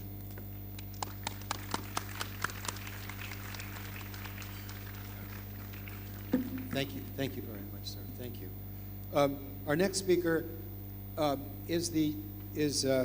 please forgive me if I don't pronounce your name correctly. The Honorable Chief Justice Becky Mafalala. Correct? Yes. He is the Chief Justice of his nation, which gives him absolute, the leadership of the entire judicial system of the country of Eswatini. His experience as a jurist is decades. His experience is not only as an adjudicator, but also an administrator of making sure that the entire court system functions. So when we're talking about international law has to follow the same principles that work in a family, the same principles that work at a national level, work at an international level. And I just want to interject, and that is basically the golden rule. In your family, if you don't treat your spouse the way you want to be treated, if you don't treat your children with the values that you hold dear, if people in a family don't treat each other as they want to be treated, the family collapses. The same is true in communities. The same is true amongst nations. And I think of the consequence of the reparations that were burdened upon Germany after World War I, when the victors did not treat the vanquished the way they would have wanted to have been treated. And you juxtapose that with the virtue of how countries treated the victims in World War II with the Marshall Plan, building up the economies of Japan and Germany, the consequences of which are stable democracies. So the principles of values at every level of society cannot be divided and marginalized and treated as just sentiments and ideals.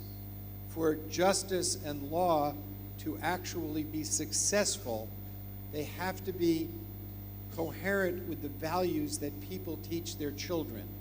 Treat others as they want to be treated. And I understand from what people have told me that this is something that you have strived with success in your country. And if you would share those lessons with us, we'd appreciate it, sir.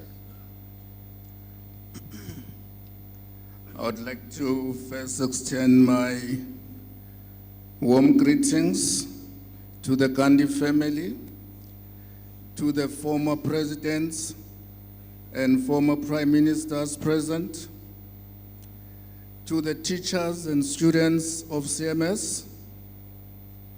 I'm humbly honored and privileged to have been invited to address you again as a guest of CMS. I thank the school for the warm hospitality which has been extended to me and my delegation since our arrival in this country. I would like in a special way to honor Dr. Justice Gandhi for his contribution, not only in education, but also in establishing this forum and this conference, which is today a pillar of justice and international law. His legacy and his memory will live forever. He has been able to establish several high-profile schools in India. He has been able to assemble great minds to come and deliver speeches in this conference. I would like to focus mainly on the effectiveness of international law, whether international law has been able to bring about international peace and security. I would argue that international law has not succeeded on two grounds. Firstly, the United Nations Security Council, which is supposed to bring about international peace and security, is not equal. You have 5 permanent members of the Security Council, which have got veto power. Whatever decisions have been passed in the General Assembly, those decisions are vetoed in the United Nations Security Council. The solution is to ensure that all the members of the Security Council are equal and that no member of the Security Council has a veto power. Now, we meet here today at a time when the world is engulfed with injustice, with war, and with violence. The war in Ukraine and the genocide in Gaza and the West Bank, as well as the war in Sudan, are a testimony that the world is in turmoil and that the Security Council has failed to implement international law equally in all instances. It is the duty of the United Nations Security Council to bring about peace and political stability in the world. All decisions that have come before the Security Council pertaining to Gaza and the West Bank have been vetoed mainly by the United States. We hear that every day in Gaza and the West Bank, Hundreds and thousands of people are being killed. Buildings are being bombed. But the international law is not able to stop the war. Even after an agreement or a treaty has been signed between the Palestinians and the Israelites, there continues to be a bombing of buildings in Gaza and West Bank, and the killing of people is on the loose. I would argue that the international law has failed the people of Gaza, it has failed the people of Ukraine, and it has failed the people of Sudan. The solution is for the members of the Security Council to have an equal vote without any member having a veto power. Secondly, we have the International Court of Justice, which is supposed to also intervene in cases of international disputes. However, the International Court of Justice has not been effective on the basis that it cannot enforce its decisions. Its decisions depend on the willingness of a state to comply with the decisions of the court. Now, I would like to invite you as the world body of Chief Justices to see what solution can be brought. How can we force the Security Council to abandon its long-standing veto power to the 5 permanent members? Because that's the only solution. As long as there is a veto power, then we'll not have international peace and security. Secondly, as long as the International Court of Justice is unable to enforce its judgments, again, we are not going to have peace and stability in the world. South Africa last year took Israel to the International Court of Justice, and decisions were made to force Israel to stop the killing and the bombing of Palestinians. But then it continues even today because it doesn't have the mechanism to enforce its decision. So the world is not better than it was before the Second World War. I thank you.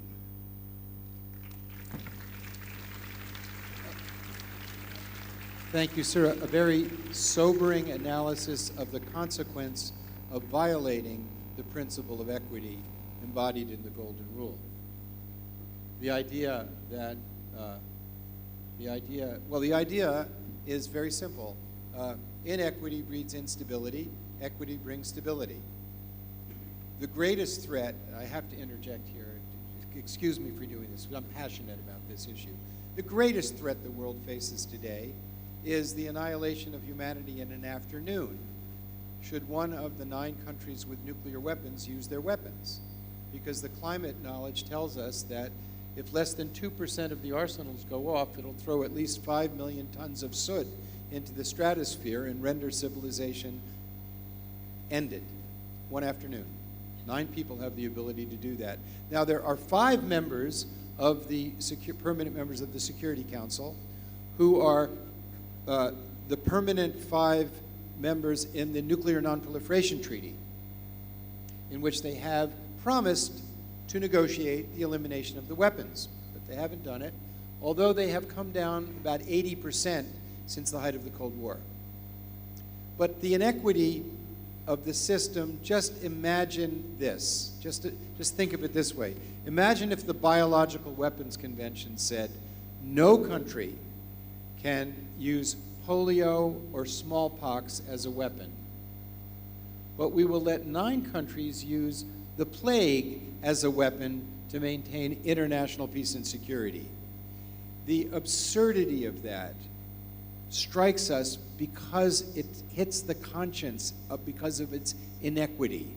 We know how unstable that would be. But that's precisely the situation we have with nuclear weapons.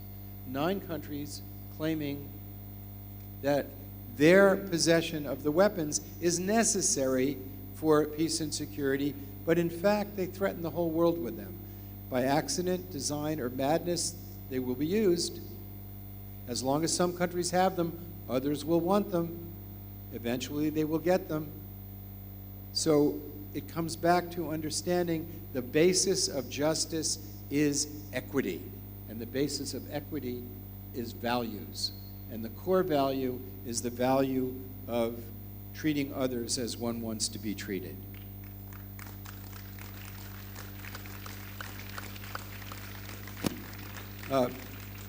Our next speaker, Ambassador Yvette Stevens, was the first woman from her region, I believe, to become an electrical engineer.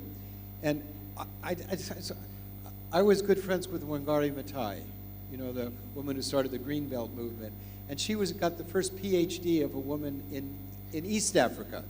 And when she went to get it, her life was threatened. This is just a generation ago.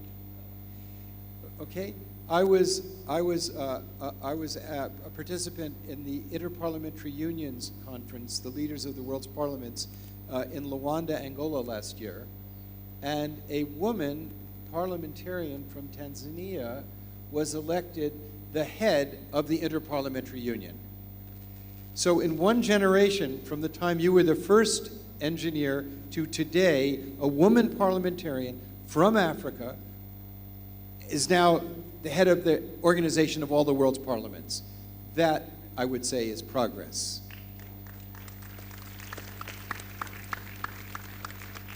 So you have served as both the permanent representative of your country as an ambassador to the United Nations, but I'm impressed by your work as the director of the Office Coordinating Humanitarian Affairs, where you had to really take care of people. So you have experience at the diplomatic, at the engineering, and at the administrative level. Madam, please.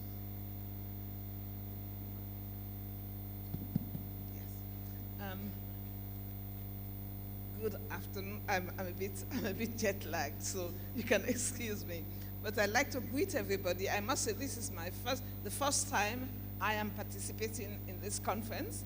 And when I got the invitation, I was very interested in actually coming because I saw that this conference, that a lot of young people are involved. And I believe that we, the older generation, we have not solved many of the world's problems.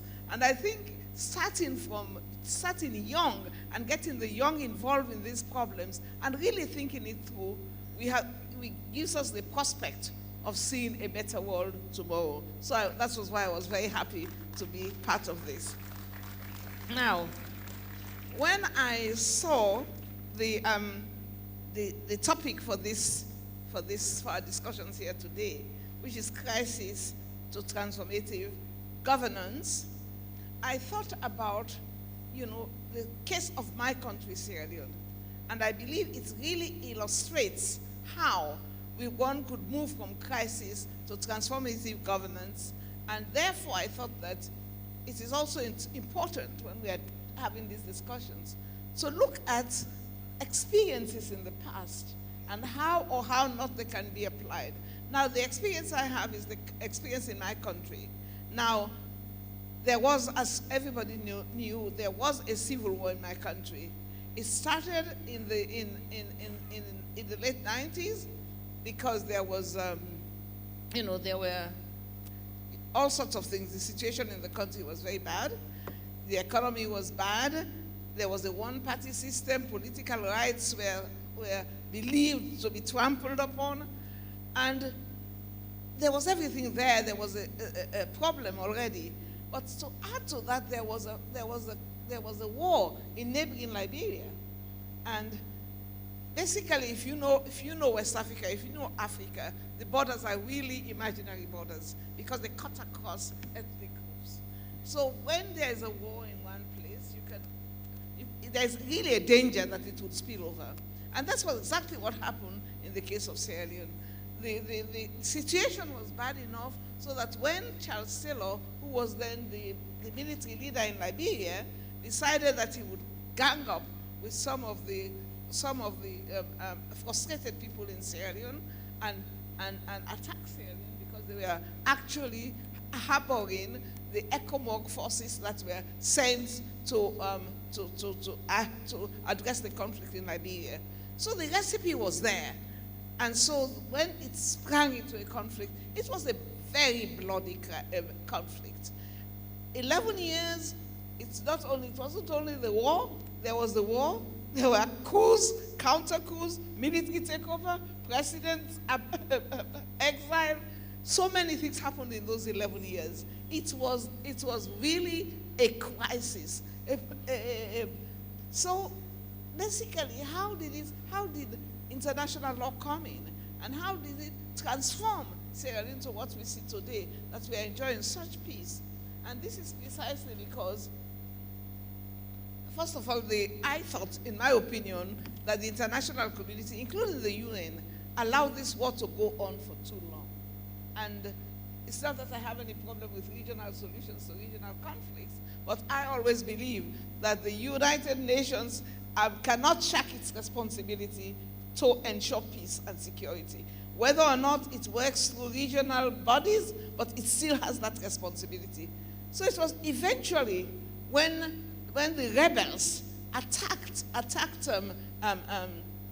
non-Sierra Leoneans, there were nuns and all were attacked, that suddenly there was an awareness and there was a big incursion into the capital, Freetown, and people were killed, people were slaughtered, and then suddenly the international community woke up to the fact that this crisis is a big crisis, it's a crisis that requires international attention, and therefore all attention was put on it.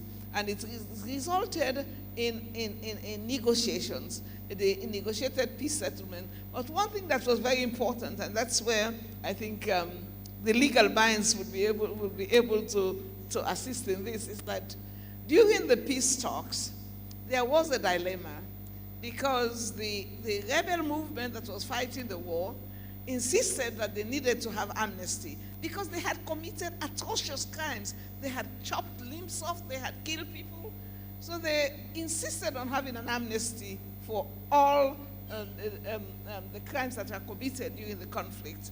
Now, there was a dilemma in the sense that, what happens? Do you agree to that?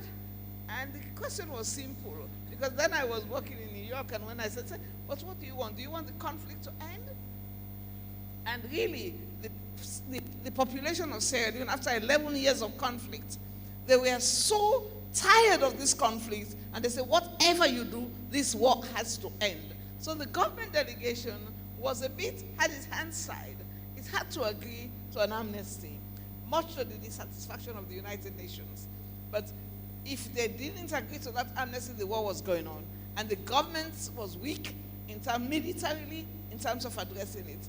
So basically, that was the dilemma that was posed. But it's interesting how, after this conflict, the international community got over this dilemma by applying, when they set up, as a result of the conflict, there was the International Court for Sierra Leone. And in that court, they agreed that the amnesty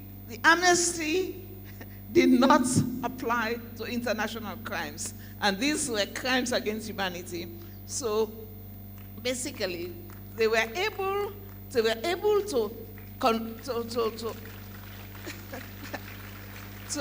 convict the leaders, mind you, the international court, because everybody was involved in these crimes, in this chopping up. So the international court was set up to address the leaders, the main leaders. And also, it's on the basis of the international court that the military leader, Charles Taylor, who inspired the war in Sierra Leone, was sentenced and is now serving a 50-year jail sentence in the UK. But what I want to say is that the war, because of the point where every single international law, humanitarian, human rights law, all have been breached during this conflict. And even those who were supposed to be to be fighting against the rebels were all involved in some kind of international war, international conflict. So basically,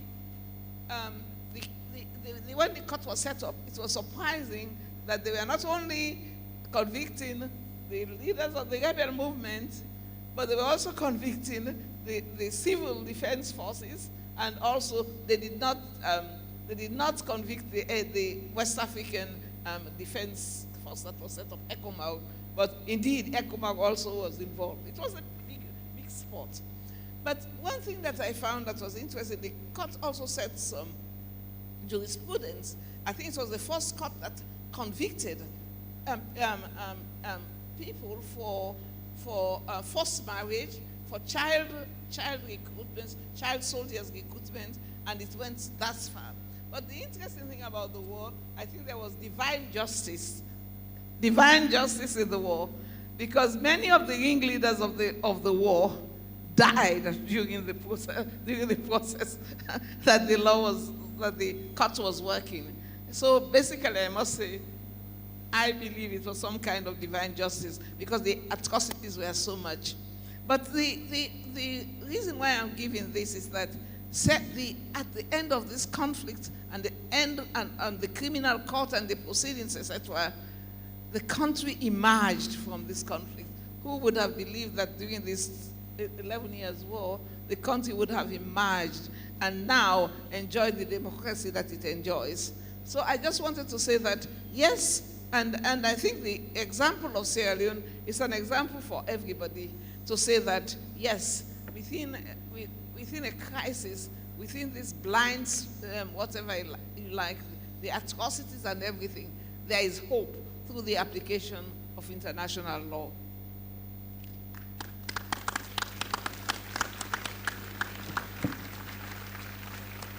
Thank you.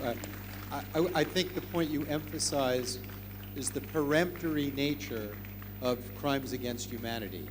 That even if a domestic legal system says it's okay, international law will say that is not okay. That crosses a boundary. And the International Court of Justice, are we pressed for time? Just yes or no? How much time do we have? 5 minutes. I want to try and respond and sum up. But if anybody wants to comment, please. The International Court of Justice addressed the issue of nuclear weapons.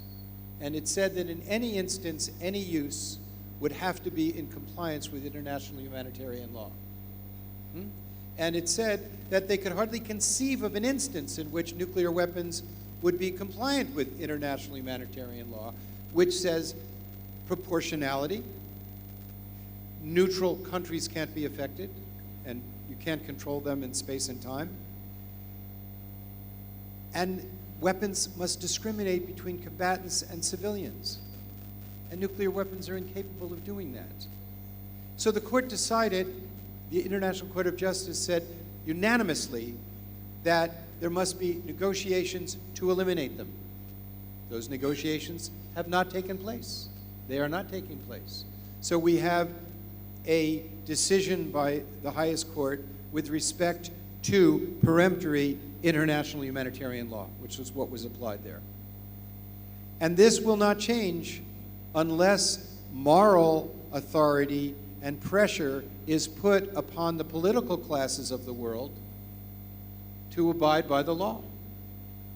And judges and jurists and educators have a responsibility to step up on that issue, just as we have a responsibility to step up on issues of human trafficking and other issues such as protecting the oceans, protecting the climate, which are necessary for our survival.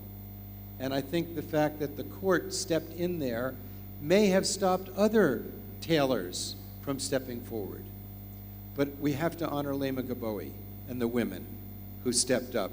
And when they were negotiating, said, if you don't come out of these negotiations with a resolution to the conflict, we're taking our clothes off. This is true. And she won a Nobel Prize for that. God bless that lady for that with the courage there. Am I right? Didn't that happen? Yeah. Sir, I think the point that you make about the inadequacy of fulfilling the mandate of the UN is what sets our task before us. But I'm reminded of this. Until the UN was created, the institution of war per se was not declared illegal.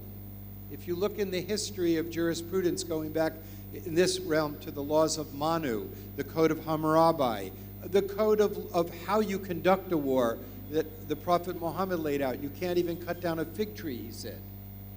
How you conduct a war, there was a body of law dealing with it. But until the United Nations Charter, the institution of war itself was not put before us. So we don't know really the counterfactual of where we would be without that standard. We had a Cold War, possible it could have gone hot, but right now I think the challenge before us is making sure that because the fulfillment of the vision of the UN remains outstanding, that we allow it to corrode any further. Because there are definitely forces in the world that are pursuing ignorant self-interest to the derogation of the interest of the whole. In other words, when national pursuits are done in such a way that they degrade the institutions that require cooperation, everyone suffers. And I'll just end with one simple example of why international cooperation, human security based on the rule of law, is so essential. Take a deep breath. 60% of that oxygen came from a single-cell organism in the oceans, phytoplankton. We don't think about that. And we can't protect the health of the oceans, the balance of pH and alkaline, at a national level. And as we're melting the polar ice cap, we're putting at risk the health of the oceans. If I lose a lung, or if you lose a lung, you can still live. But if we lose the third lung that's giving us breath, we all die. And we can't protect that at a national level. We can only protect that by law that is universal, that is enforceable, that is peremptory. And that won't happen if we're silent, that won't happen if we're inactive, and it won't happen unless it is clear that laws must be created to protect the environment that are peremptory, that all countries are required to adhere to. And that is the task before us. And I believe, from talking with the various participants in this conference and the history of this amazing institution, that we are the people we've been waiting for. And we have to stand up. And thank you for gathering us to stand up. Can we give them a huge round of applause, dear students? I request all the students in the auditorium to kindly rise and give a standing ovation to our panelists here. Thank you, esteemed panelists, for an extremely enlightening and deeply thought-provoking session.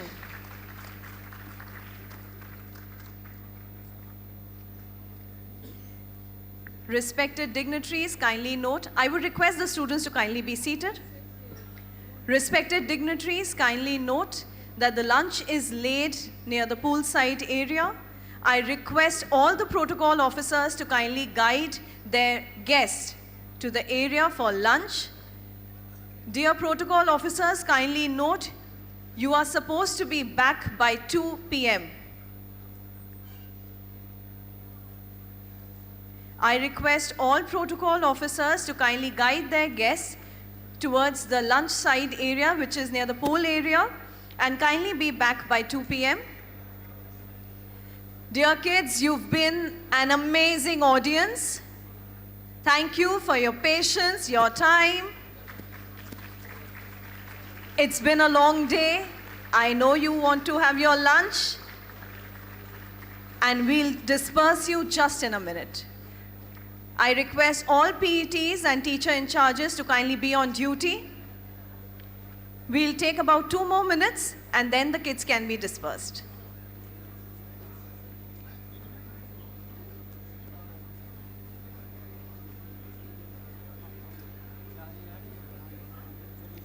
Dear protocol officers, kindly ensure that you're escorting your guests for the lunch, and please ensure that you bring them back by 2 p.m.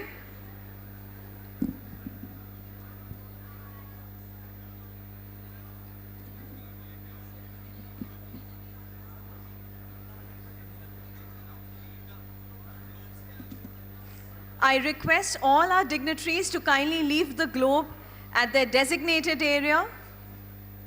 You need not carry it with yourselves.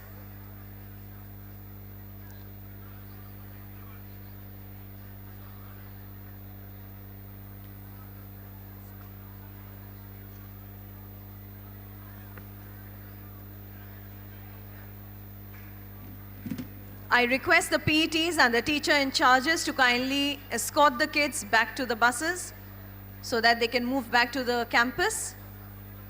In an orderly manner, please. Kindly ensure, dear PETs and teacher in charges, that there is discipline and decorum and the furniture is untouched.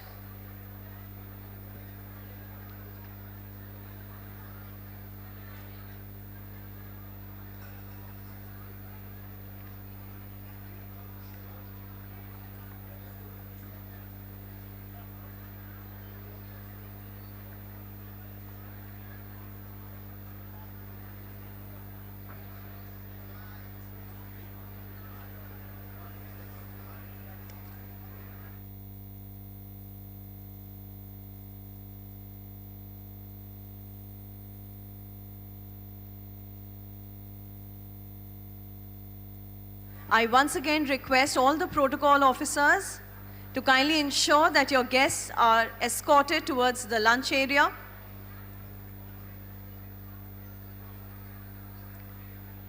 If there is any protocol officer seated, kindly escort your guests towards the lunch area, please.